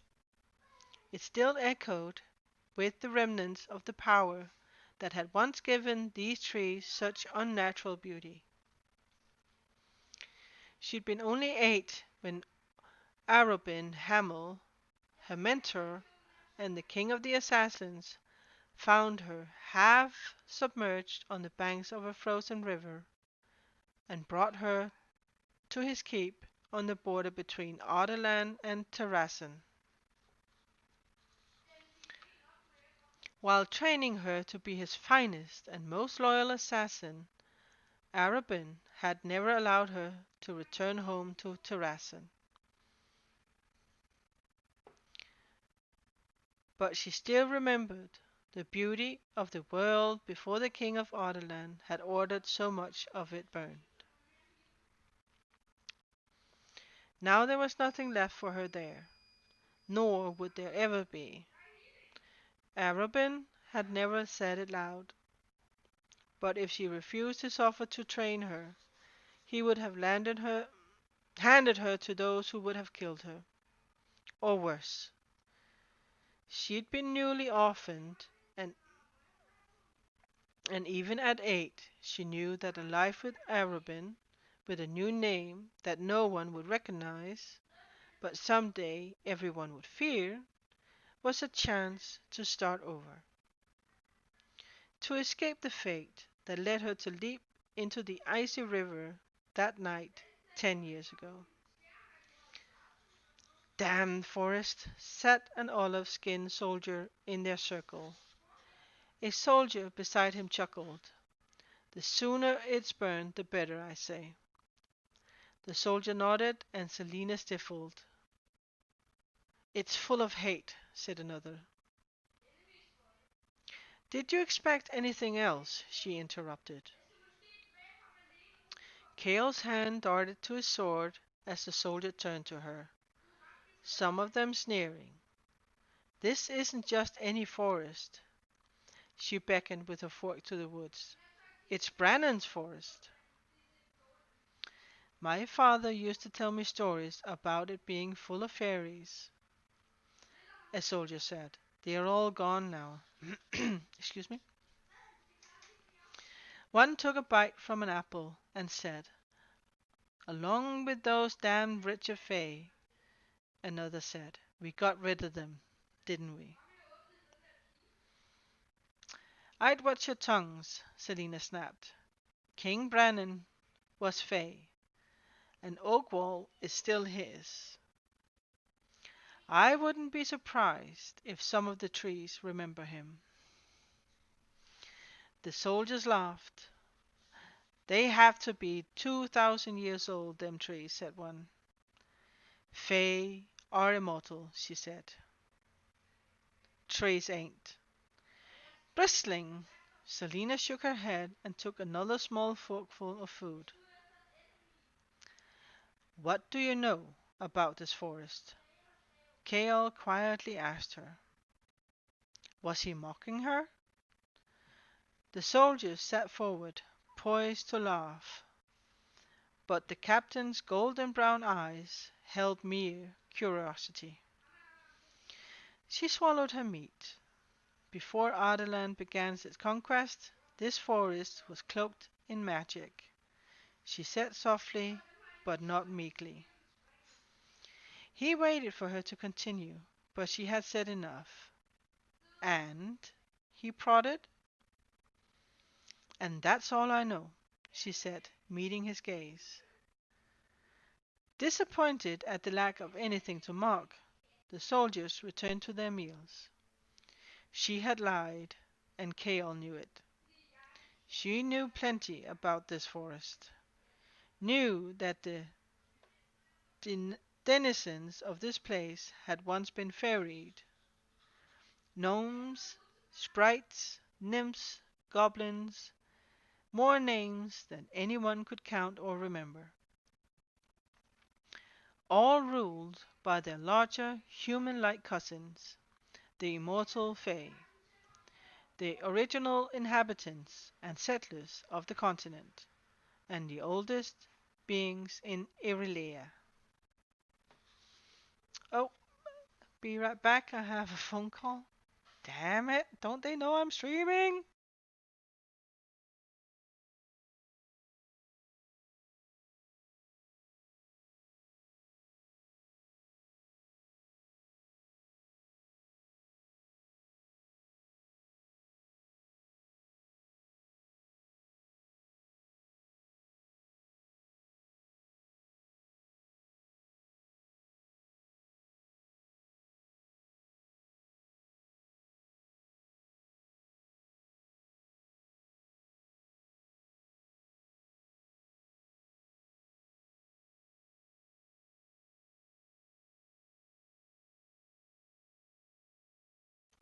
There we go. I'm back, guys.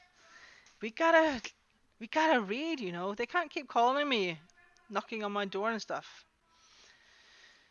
Bum. Where were we? With the growing corruption of Ardalan and the king's campaign to hunt them down and execute them, their fairies and fae fled, seeking shelter in the wild, untouched places of the world. The king of Ardalan had outlawed it all: magic, fae, fairies, and removed any trace so thoroughly thank you, Jay, that even those who had magic in their blood almost believed it had never really existed. Selina herself being one of them. The king had claimed that magic was an affront to the goddess of her and her gods, that to wield it was to impertinently imitate their power. But even though the king had banned magic, most knew the truth. Within a month of his proclamation, magic had completely and utterly disappeared of its own accord.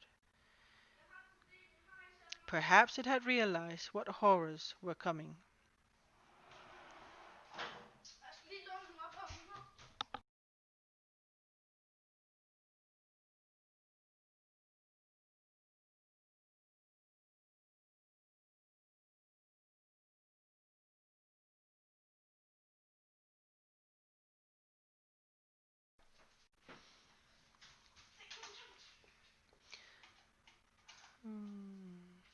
She could still smell the fires that had raged throughout her 8th and 9th years. The smoke of burning books, chock full of ancient, irreplaceable knowledge. The screams of gifted seers and healers as they'd been consumed by the flames. The storefronts and sacred places shattered and desecrated and erased from history. Many of these magic users who hadn't been burned wound up prisoners in Endovia.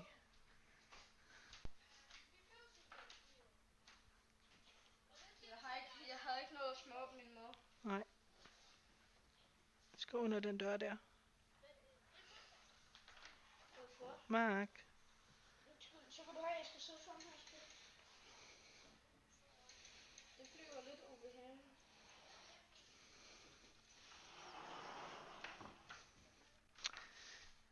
Bum.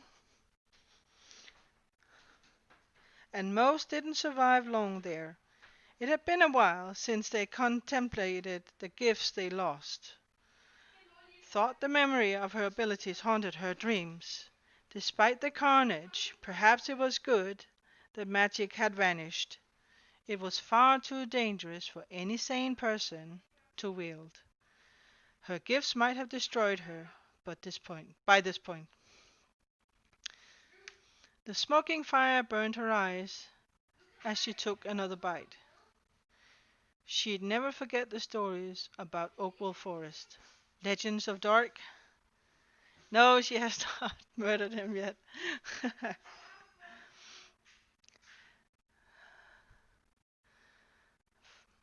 She'd never forget the stories about Oakwall Forest, legends of dark terrible glens and deep, still pools and caves full of light and heavenly singing.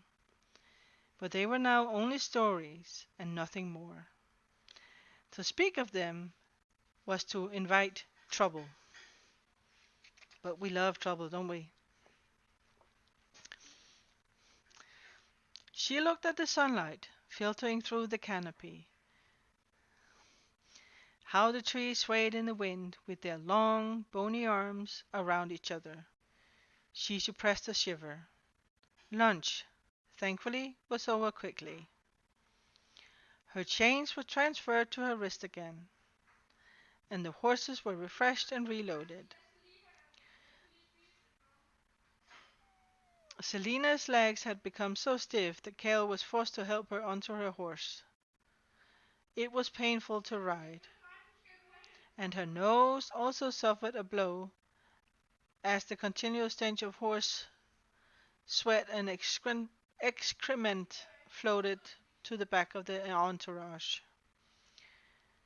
They traveled for the remainder of the day, and the assassin sat in silence as she watched the forest pass, the tightness in her chest not easing until they left the shimmering glen far behind. Her body ached by the time they stopped for the night. She didn't bother to speak at dinner, nor to care when her small tent was erect, guards posted outside, and she was allowed to sleep.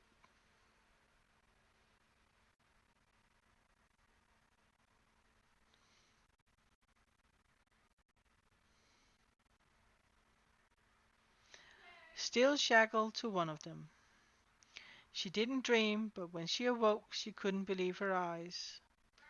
Speaking of which, where's Battle to snip this? What do you want to be snipped?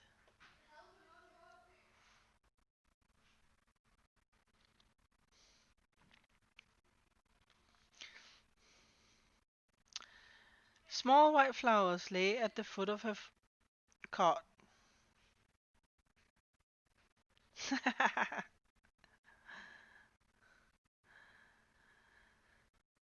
Small white flowers lay at the foot of her cot, and many infant-sized footprints led in and out of the tent.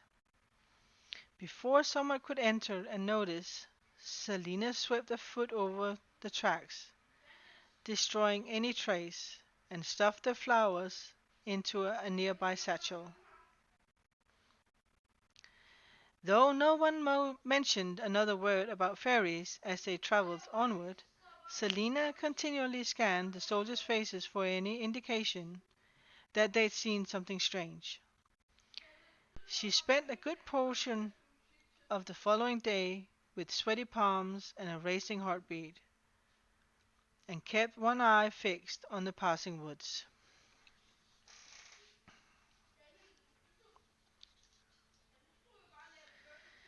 For the next 2 weeks they traveled down through the continent, the nights becoming colder, the days shorter. Icy rain kept them company for 4 days, during which time Selina was so miserable cold that she contemplated throwing herself into a ravine, hopefully dragging Cale with her. Everything was wet and half frozen, and while she could bear sodden hair, she couldn't withstand the agony of wet shoes. She had little sensation in her toes. Each night she wrapped them in whatever spare dry clothing she could find.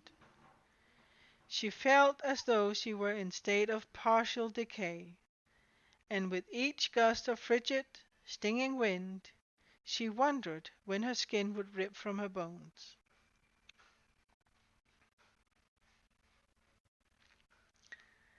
But it was an autumn weather. The rain suddenly disappeared, and cloudless, brilliant skies once more stretched over them. Selina was half asleep on her horse when the crown prince pulled off a line. Oh, sorry, pulled out of line and came trotting toward them. his dark hair bouncing.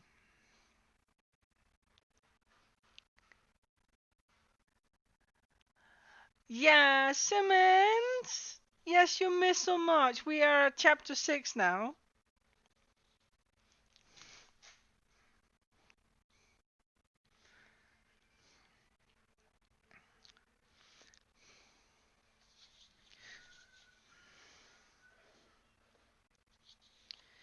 His red cape rose and fell in crimson wave. Above his unadorned white shirt was a fine cobalt blue jerkin trimmed with gold. She would have snorted, but he did look rather good in his knee-high brown boots, and his leather belt did go nicely, even though the hunting knife seemed a bit too bejeweled.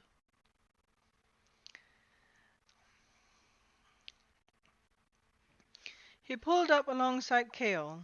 "Come," he said to the captain, jerked his head at the steep grassy hill that the company was starting to ascend. "Where?" the captain asked, jangling Selina's chain for Dorian to notice. Wherever he went, she went. "Come see the view," Dorian clarified. "Bring that one, I suppose." Selina bristled. "That one?" As if she were a piece of baggage. Cale moved them out of line, giving her chain a fierce tug. She grasped the rein as they advanced into a gallop, the tangy smell of horsehair creeping into her nostrils.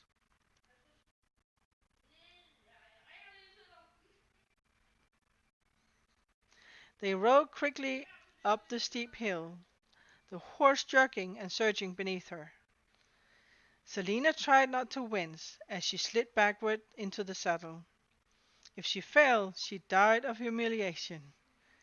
But the setting sun emerged from the trees behind them, and her breath caught in her throat as a spire, then three, then six more appeared, piercing the sky.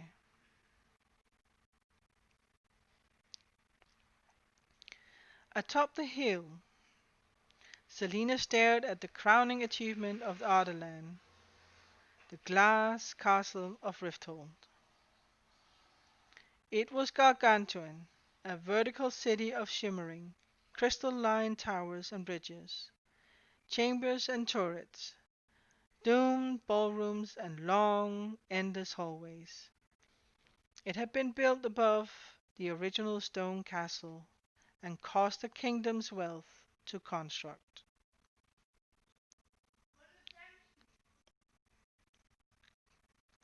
She thought of the first time she'd seen it, 8 years ago, cold and still frozen like the earth beneath her fat pony.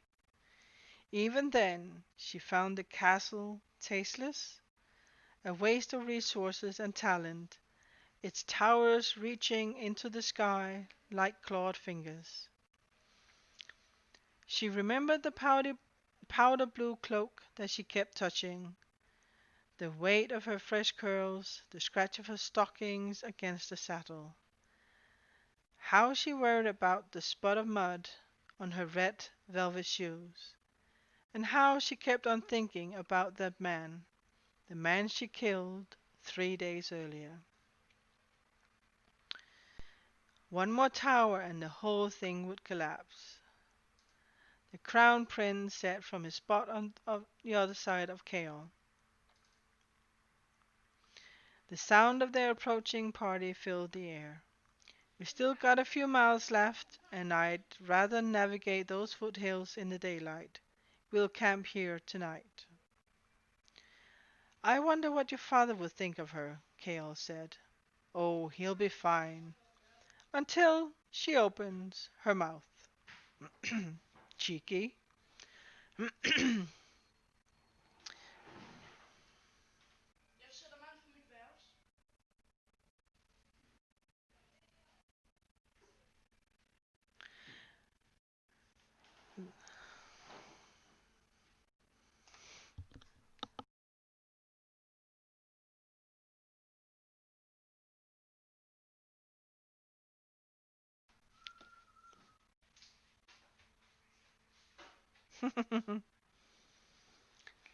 Uh, then the bellowing and the blustering will begin, and I'll regret wasting the past 2 months tracking her down. But well, I think my father has more important matters to worry over. With that, the prince moved off. Selina couldn't keep her eyes from the castle. She felt so small, even from far away. She'd forgotten how dwarfing the building was. The soldiers scurried about, lighting fires and raising tents. You look as if you're facing the gallows, not your freedom, the captain said beside her. She wound and she she wound and unwound a strap of leather around a finger. It's odd to see it. The city,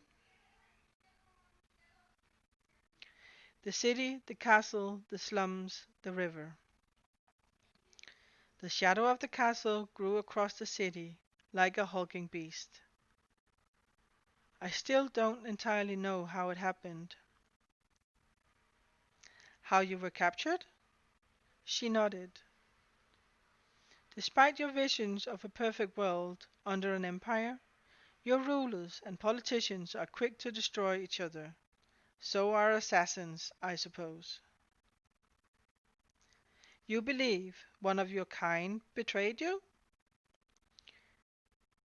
Everyone knew I received the best hires and could demand any payment.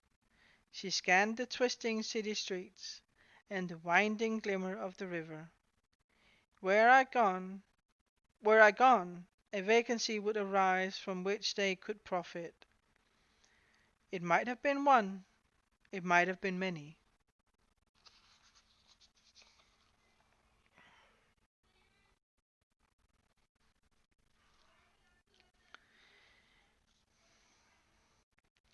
You shouldn't expect to find honor among such company.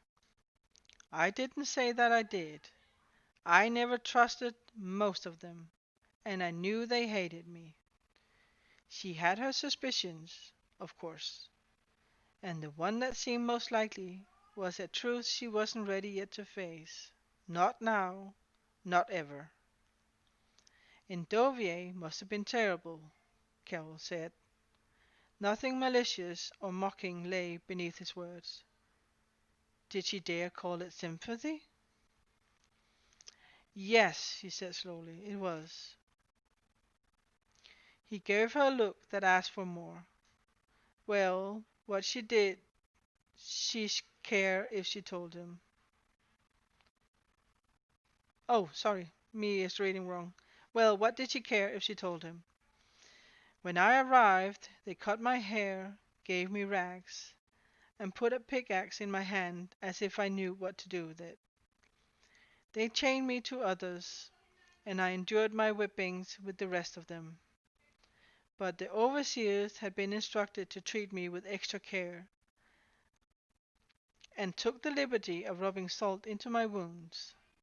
Salt, I mind, and whipped me often enough so that some of the gashes never really closed. It was through the kindness of a few prisoners from Aelwy that my wounds didn't become infected. Every night one of them stayed up the hours it took to clean my back. Keol didn't reply, and only glanced at her before dismounting. Had she been a fool to tell him something so personal? He didn't speak again to her that day, except to bark commands. Was he the one that actually made them do that? Did he feel guilty there for a moment?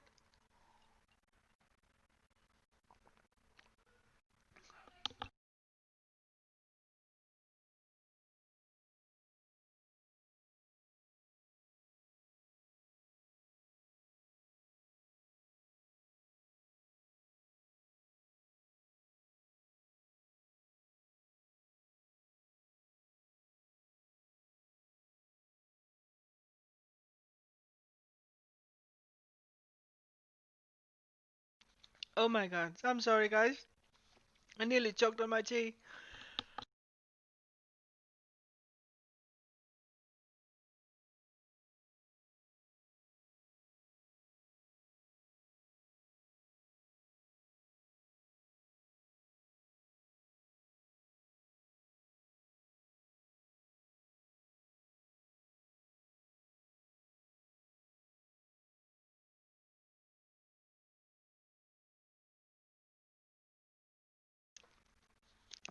No, it's not. Ah.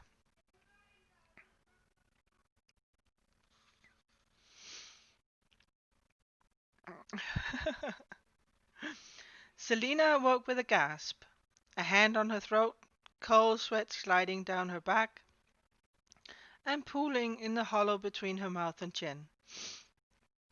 She'd had the nightmare before, that she was lying in one of those mass graves in Dovier. Yeah, I'm sorry. And when she tried to pull herself from the tangle of rotting limbs, she'd been dragged down into a pile 20 bodies deep. And then no one noticed that she was still screaming when they buried her alive. Nauseated, Selina wrapped her arms around her knees. She breathed in and out, and tilted her head, her sharp kneecaps pushing against her cheekbone. Oh, I'm sorry, guys. I need to really cough. Give me a sec.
Simmons!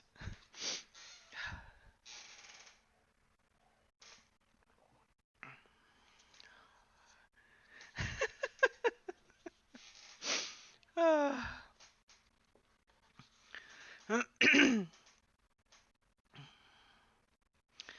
Due to the unseasonably warm weather, she foregone sleeping in tents. Angelic voice reading, oh, you're so sweet. Which gave her an unparalleled view of the capital. The illuminated castle rose from the sleeping city like a mound of ice and steam. There was something greenish about it, and it seemed to pulse. By this time tomorrow she'd be confined within those walls. But tonight was so quiet, like the calm before the storm. She imagined that the whole world was asleep, enchanted by the sea green light of the castle. Time came and went, mountains rising and falling, vines creeping over the slumbering city, concealing it with layers of thorns and leaves. She was the only one awake. She pulled her cloak around her. She would win. She'd win, and serve the king, and then vanish into nothing, and think no more of castles or kings or assassins. Ah, you are welcome, dear. She didn't wish to reign over the city again. Magic was dead, the Fae were banished or executed, and she would never again have anything to do with the rise and fall of kingdoms. She wasn't fated for anything, not anymore. Excuse me. Seems like the tea is gonna do me in today. A hand upon a sword, Dorian Haviliard watched the assassin from his spot on the other side of the sleeping company. There was something sad about her, sitting so still with her legs against her chest, the moonlight coloring her hair silver.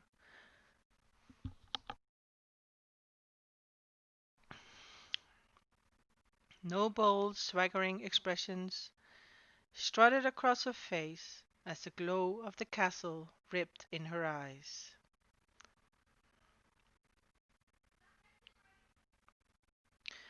He found her beautiful. If a bit strange and sour, it was something in the way that her eyes sparked when she looked at something lovely in the landscape. He couldn't understand it. She stared at the castle unflinchingly, her form silhouette against the blazing brightness that sat on the edge of the Avery River.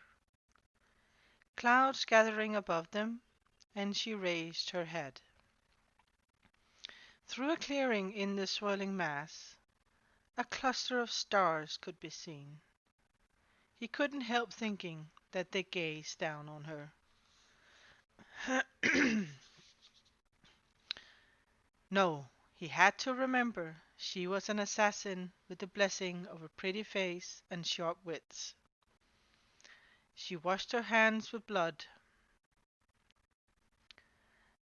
and was just as likely to slit his throat as offer him a kind of word. And she was his champion. She was here to fight for him, and for her freedom, and nothing more. He lay down, his hand still upon his sword, and fell asleep. Still, the image haunted his dreams throughout the night. A lovely girl gazing at the stars, and the stars who gazed back. Chapter 7, guys. Where's action, intrigues, and assassinations? I suspect it will arrive as soon as we arrive within the city walls, my dear.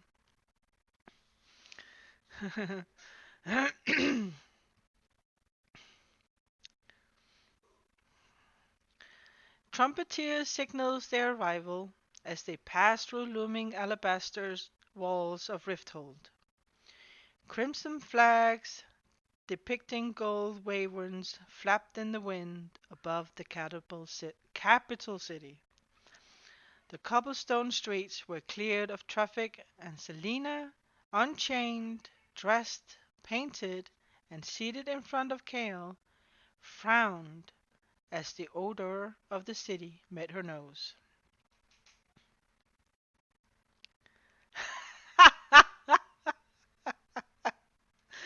Oh my God, Simmons. I'm just happy here getting lightning coins while yours is not as busy. Which of you is the one who has the most? Was it you, Simmons, or was it your? It's you.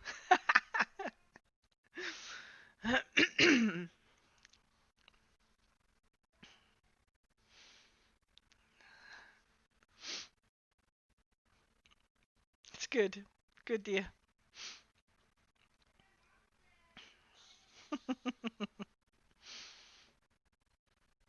Oh, Ginger coming in with a massive point.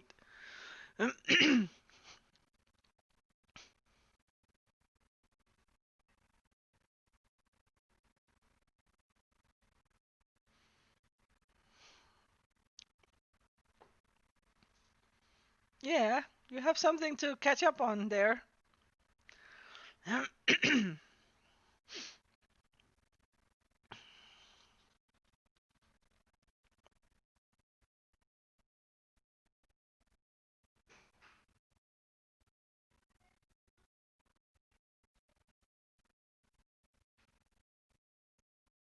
Ah, yeah.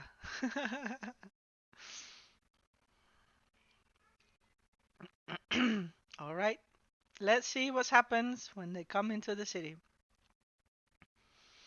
Beneath the smell of spices and horses lay a foundation of filth, blood, and spoiled milk. The air held a hint of the salty waters of the Avery, different from the salt of Endovier. This brought with it warships from every ocean of Erylia, merchants' vessels crammed with goods and slaves, and fishing boats with half-rotted, scale-covered flesh that people somehow managed to eat. From bearded peddlers to servant girls, carrying armfuls of hat boxes, everyone paused as the flag bearers trotted proudly ahead, and Dorian Haviliot waved. They followed the crown prince, who, like Keol, was swathed in a red cape, pinned over the left breast with a brooch fashioned after the royal seal. The prince wore a golden crown upon his neat hair, and she had to concede that he looked rather regal. Young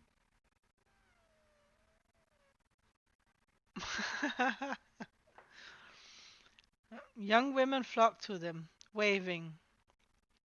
Dorian winked and grinned. Selina couldn't help but notice the sharp stares from the same women when they beheld her in the prince's retinue. She know she knew how she appeared, seated atop a horse like some prize lady being brought to the castle. So Selina only smiled at them, tossed her hair, and batted her eyelashes at the prince's back. Her arm stung. "What?" she hissed at the captain of the guard as he pinched her. "You look ridiculous," he said through his teeth, smiling at the crowd.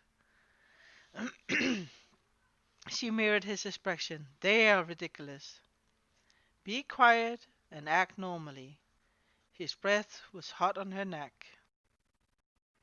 "I should jump from the horse and run," she said, waving at a young man who gaped at what he thought was a court lady's attention. "I'd vanish in an instant." "Yes," he said, "you'd vanish with 3 arrows buried in your spine." Such pleasant talk. They entered the shopping district, where the crowd swelled between the tree linings the tree lining the broad avenues of white stone. The glass storefronts were nearly invisible beyond the crowd, but a ravenous sort of hunger arose in her as they passed shop after shop. Each window displayed dresses and tunics, which stood proudly behind lines of sparkling jewelry, and broad-brimmed hats clumped together like bouquets of flowers. Above it all, the glass castle loomed, so high she had tilted her head back to see the uppermost towers. Why had they chosen such a long and inconvenient route? Did they really wish to parade about?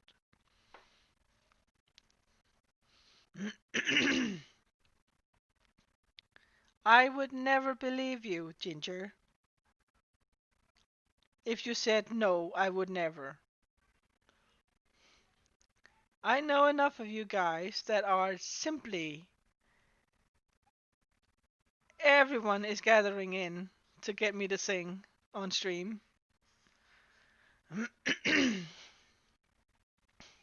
I fear that day, by the way.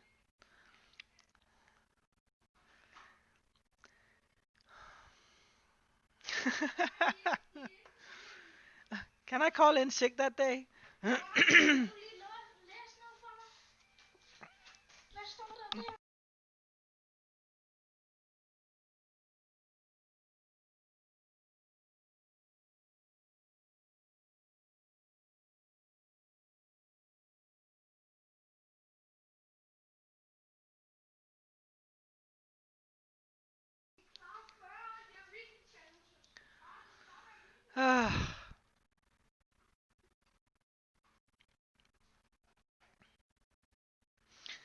Selina swallowed.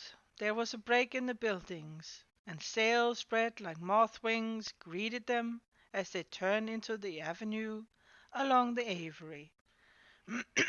Ships had docked along the pier, a mess of rope and netting, with sailors calling to each other, too busy to notice the royal procession. At the sound of a whip, her head snapped to the side. Slaves staggered down the gangplank of a merchant ship, a mix of conquered nations bound together. Each of them had the hollow, raging face she'd seen so many times before. Most of the slaves were prisoners of war. Oh,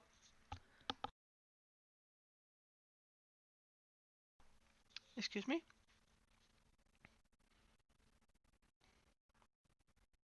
Rebels who survived the butchering blocks and endless lines of Ardalan's armies.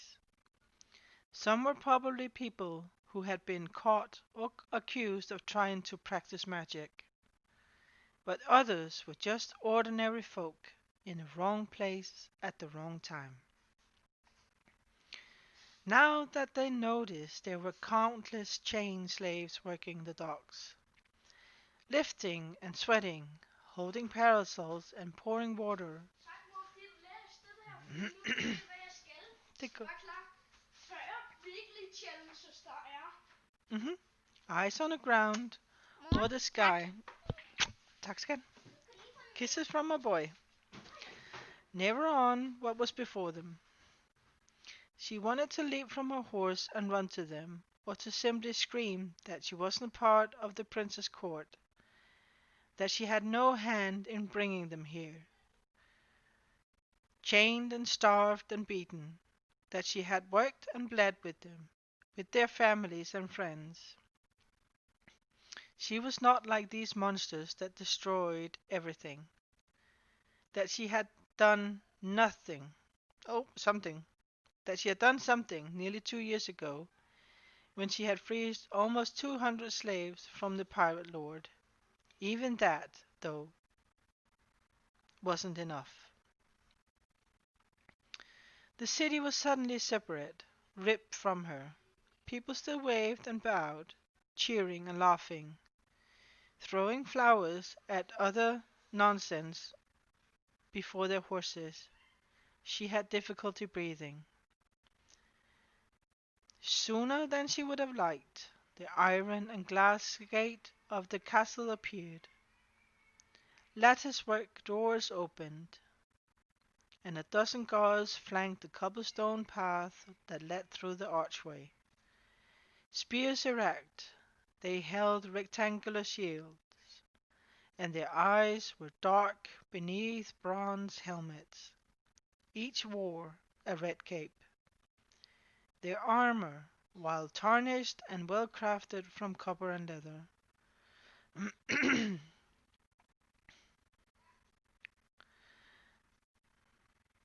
Beyond the archway sloped a road lined with trees of gold and silver.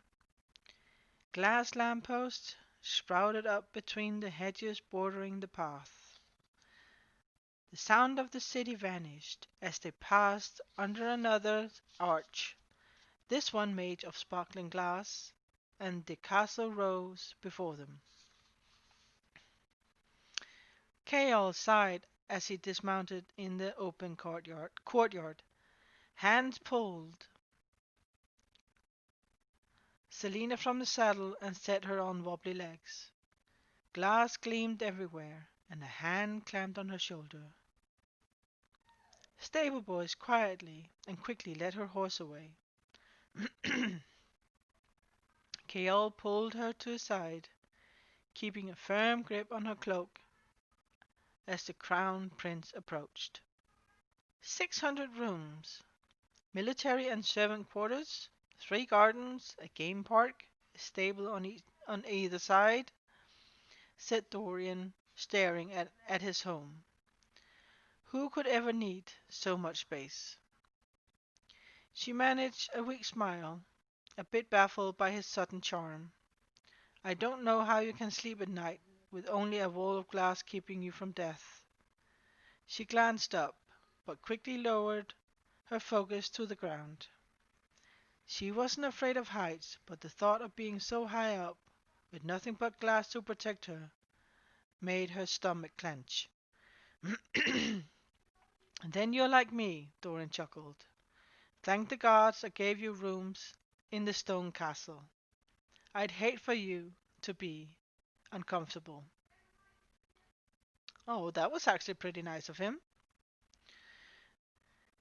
Deciding that scowling at him wouldn't be the wisest decision, Selina looked instead toward the massive castle gates. The doors were made of cloudy red glass, gaping at her like mouth of a giant. But she could see the interior was made of stone, and it seemed to her that the glass castle had been dropped on top of the original building. What ridiculous idea! A castle made of glass. Well, said Dorian, you've fattened up a bit and your skin has some color now. Welcome to my home, Selina Sardothian.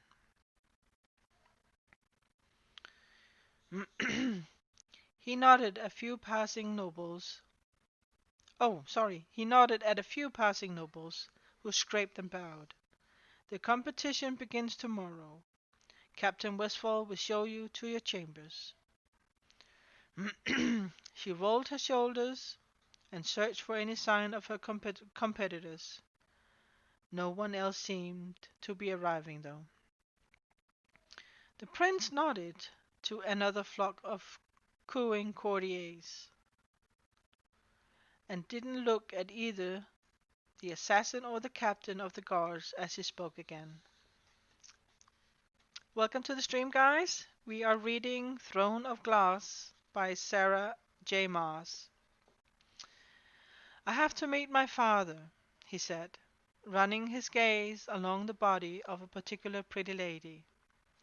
He winked at her, and she hid her face behind a lace fan as she continued her walk. Dorian nodded to Kale. I'll see you later tonight. Excuse me. Without saying a word to Selina, he strode up the steps to the palace, his red cape blowing in the wind. And this light? Light what?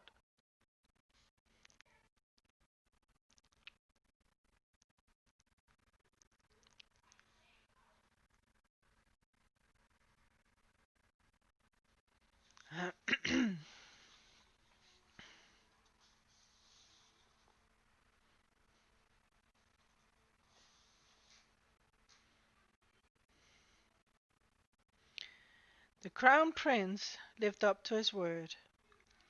Her chambers were in a wing of the stone castle, and much bigger than she anticipated.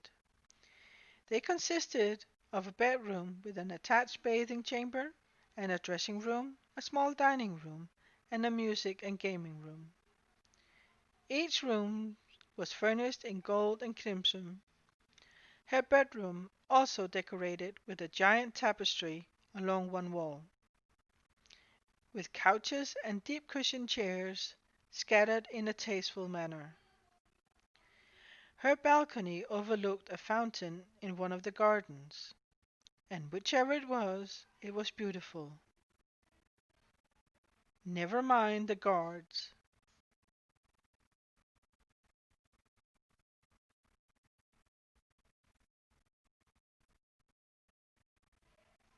Aw, thank you, sweetheart. Never mind the guards, she spotted posted beneath. Kaol left her, and Selina didn't wait to hear the door shut before closing herself in her bedroom. Between her murmurs of appreciation during Kaol's brief tour of her rooms, she counted the windows. 12. The exits. 1. And the guards posted outside her door, windows, and balcony. 9.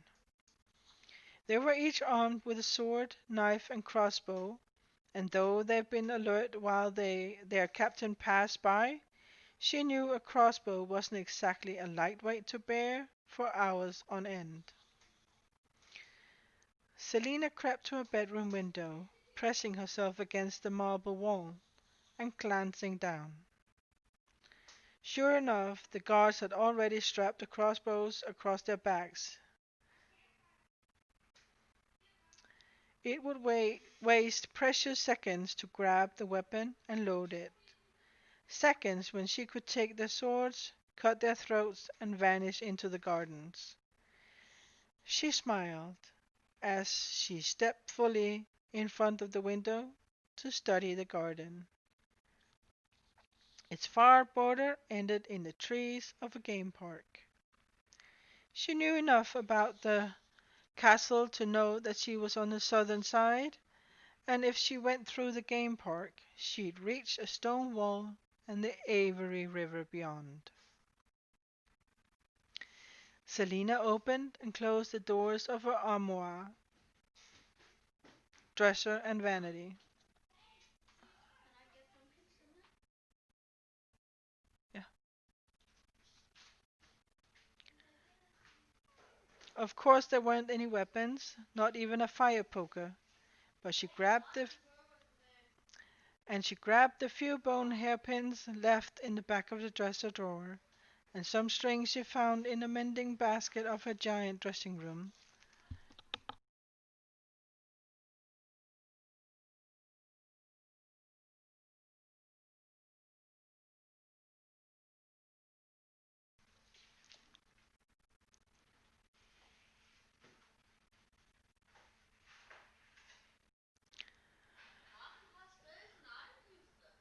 Mm. Ja, Nikolaj. Oh, samle lige op, skat. Nej.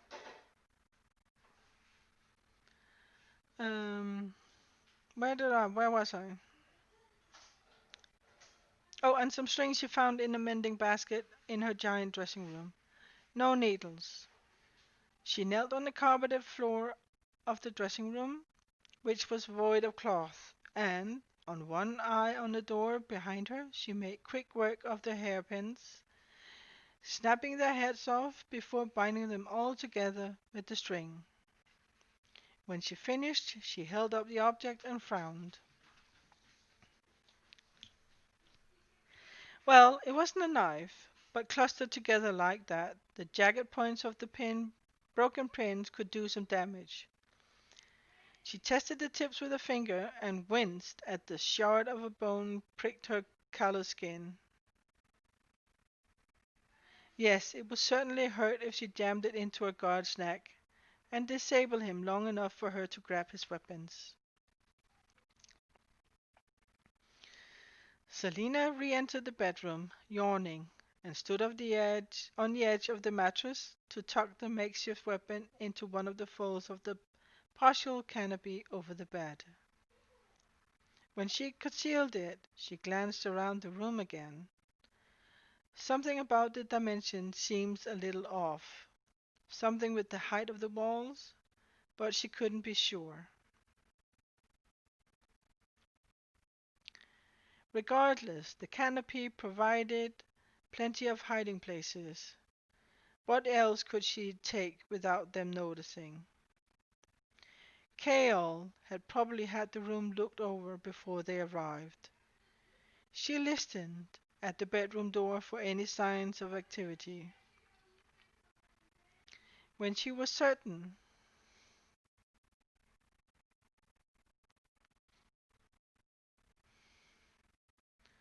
no one was in her chambers, she entered the foyer and strode through it to the gaming room. She beheld the billiard cues along the far wall and the heavy colored balls stacked on a green felt table and grinned. Cale wasn't nearly as smart as he thought he was. Ultimately, she left the billiards equipment, if only because it would arouse suspicion if it all disappeared. But it would be easy enough to get a stick if she needed to escape, or to use the dense balls to knock the guards unconscious.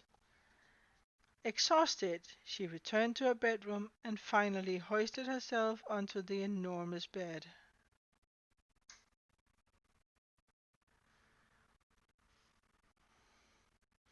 The mattress was so soft that she sank down a few inches, and it was wide enough for three people to sleep without noticing each other. Curling on her side, Selina's eyes grew heavier and heavier. She slept for an hour until a servant announced the arrival of the tailor to outfit her with proper court attire. And thus another hour was spent being measured and pinned, and sitting through a presentation of different fabrics and colors. She hated most of them. A few caught her attention, but when she tried to recommend specific styles that flattered her, she received only the wave of a hand and a curl of the lip. She considered jabbing one of the tailor's pearl-headed pins through his eyes. She bathed, feeling almost as dirty as she had in Endovier, and was grateful for the gentle servants who attended her. Many of the wounds had scabbed or remained as thin white lines. Though her back retained most of its damage, after nearly 2 hours of pampering, trimming her hair, shaping her nails, and scraping away the callus of her feet and hands, Selina grinned at the mirror in the dressing room. Only in the capital would servants have done such fine work. She looked spectacular, utterly and completely spectacular. She wore a dress with skirts and long sleeves of white, streaked and spotted with orchid purple. The indigo bodice was bordered with thin line of gold, and an ice-white cape hung from her shoulders. Her hair, half up and twisted with a fuchsia ribbon, fell in loose waves, but her smile faltered she, as she remembered exactly why she was here. The king's champion indeed. She looked more like the king's lapdog. "Beautiful," said an older female voice, and Selina pivoted, the yards of cumbersome fabric twisting with her. Her corset, the stupid, cursed thing, pushed on her ribs so hard that the breath was sucked from her. This was why she mostly preferred tunics and pants. It was a woman, large but well contained within the gown of cobalt and peach that marked her as one of the servants of the royal household. Her face, while a bit wrinkled, was red-cheeked and finely colored. She bowed. "Philippa Spindlehead," said the woman, rising, "your personal servant." "You must be Selina Sadothian," she said flatly. Philippa's eyes widened. "Keep that to yourself, miss," she whispered. I'm the only one who knows. And the guards, I suppose. Then what do people think about all my guards? She asked. Philippa approached, ignoring Selina's glover as she adjusted the folds of the assassin's gown, fluffing them into the right places. Oh, the other champion champions have guards outside their rooms too. Or people just think you're another lady friend of the prince. Another? Philippa smiled, but kept her eyes upon the dress. He has a big heart, His Highness. Selina wasn't all surprised. A favorite with women. It's not my place to speak about His Highness, and you should mind your tongue too. I'll do as I please. She surveyed the withered face of her servant. Why send such a soft woman to serve her? She'd overpower her in a heartbeat. Then you'll find yourself back in those mines, Poppet. Philippa put a hand on her hip. And don't scowl. You'll ruin your face when you look like that. She reached to pinch Selina's cheek, and Selina pulled away. Are you mad? I'm an assassin, not some court idiot. Philippa clucked. You're still a woman, and so long as you're under my charge, you'll act like one. Or weird help me.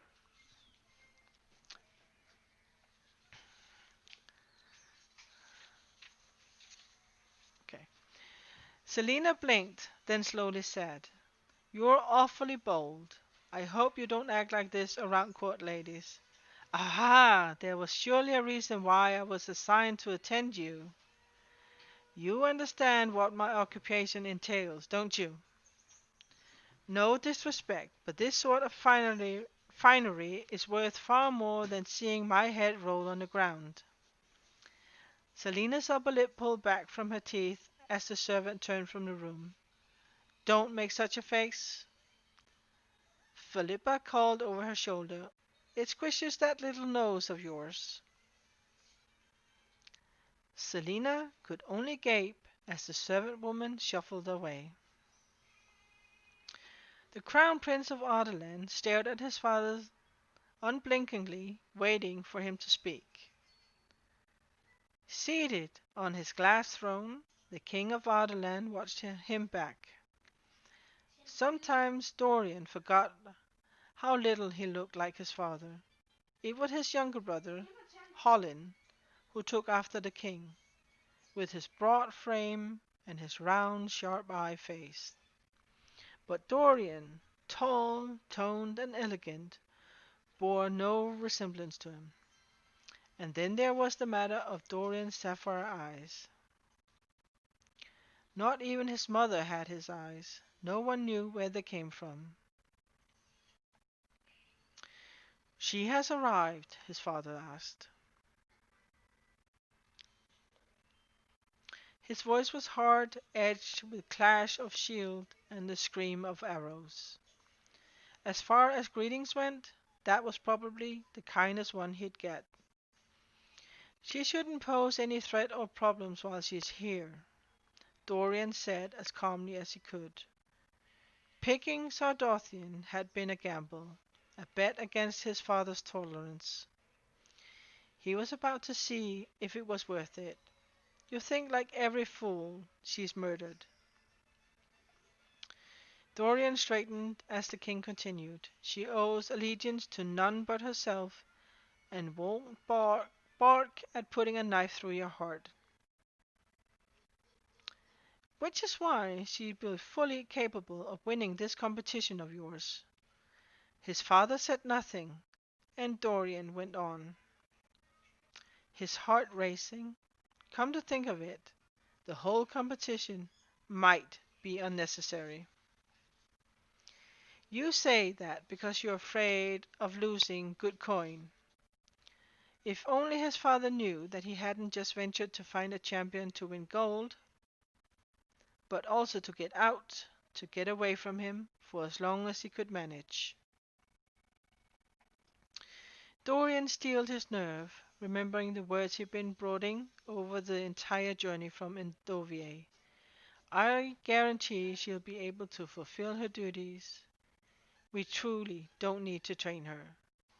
I've told you already it's foolish to have this competition at all. If you do not mind your tongue, I'll have her use you for practice. And then what? Have Holland take the throne? Do not doubt me, Dorian, his father challenged. You might think this girl can win. But you forget that Duke Parrington is sponsoring Kane. You would have been better off picking a champion like him, forged in blood and iron on the battlefield. A true champion. Dorian stuffed his hands in his pockets. Don't you find the title a little ridiculous, given that our champions are no more than criminals? His father rose from his throne and pointed to the map at the map painted on the far wall of his council chamber. I am the conqueror of this continent, and soon to be ruler of all Irelia. You will not question me.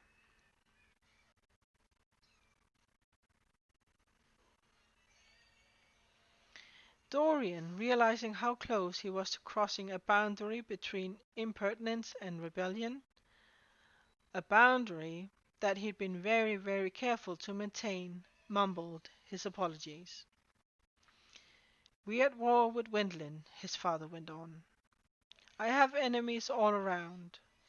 Who better to do my work than someone utterly grateful for being granted not only a second chance, but also wealth and the power of my name?"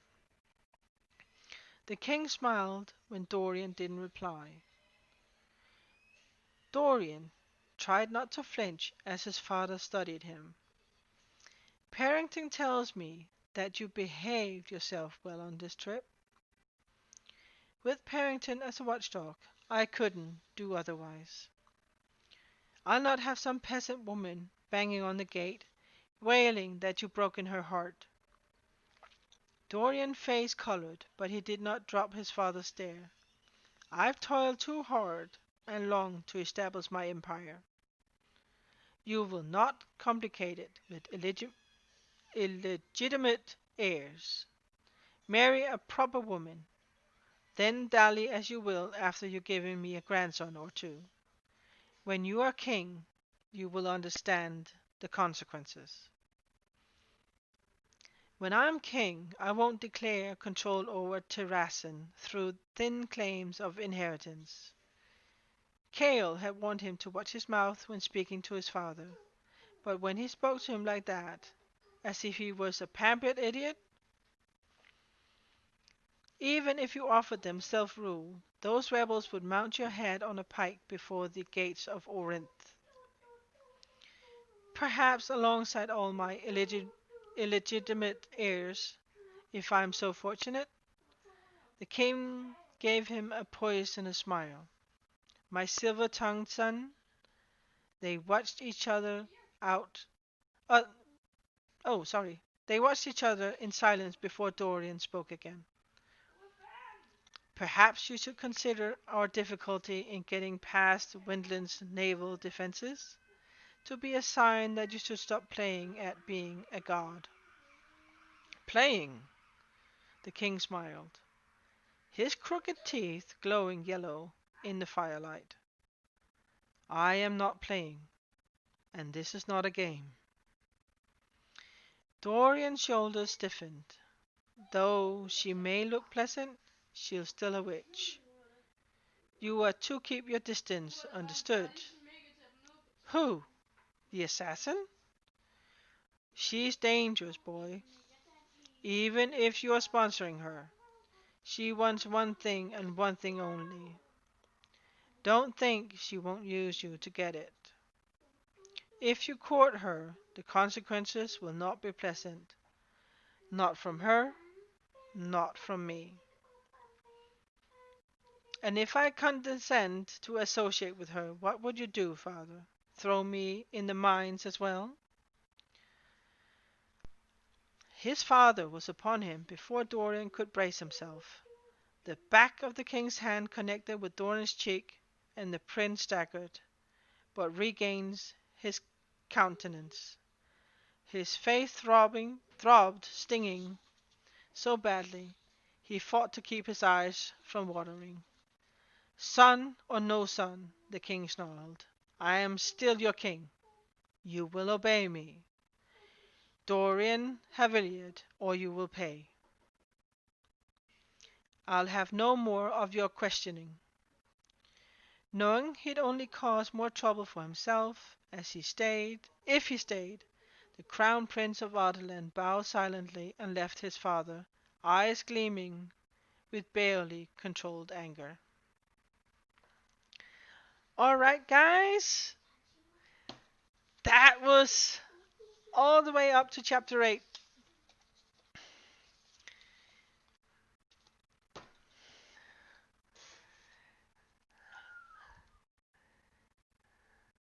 Yes, it went fast. I've actually been sitting here reading for 3 hours, Simmons.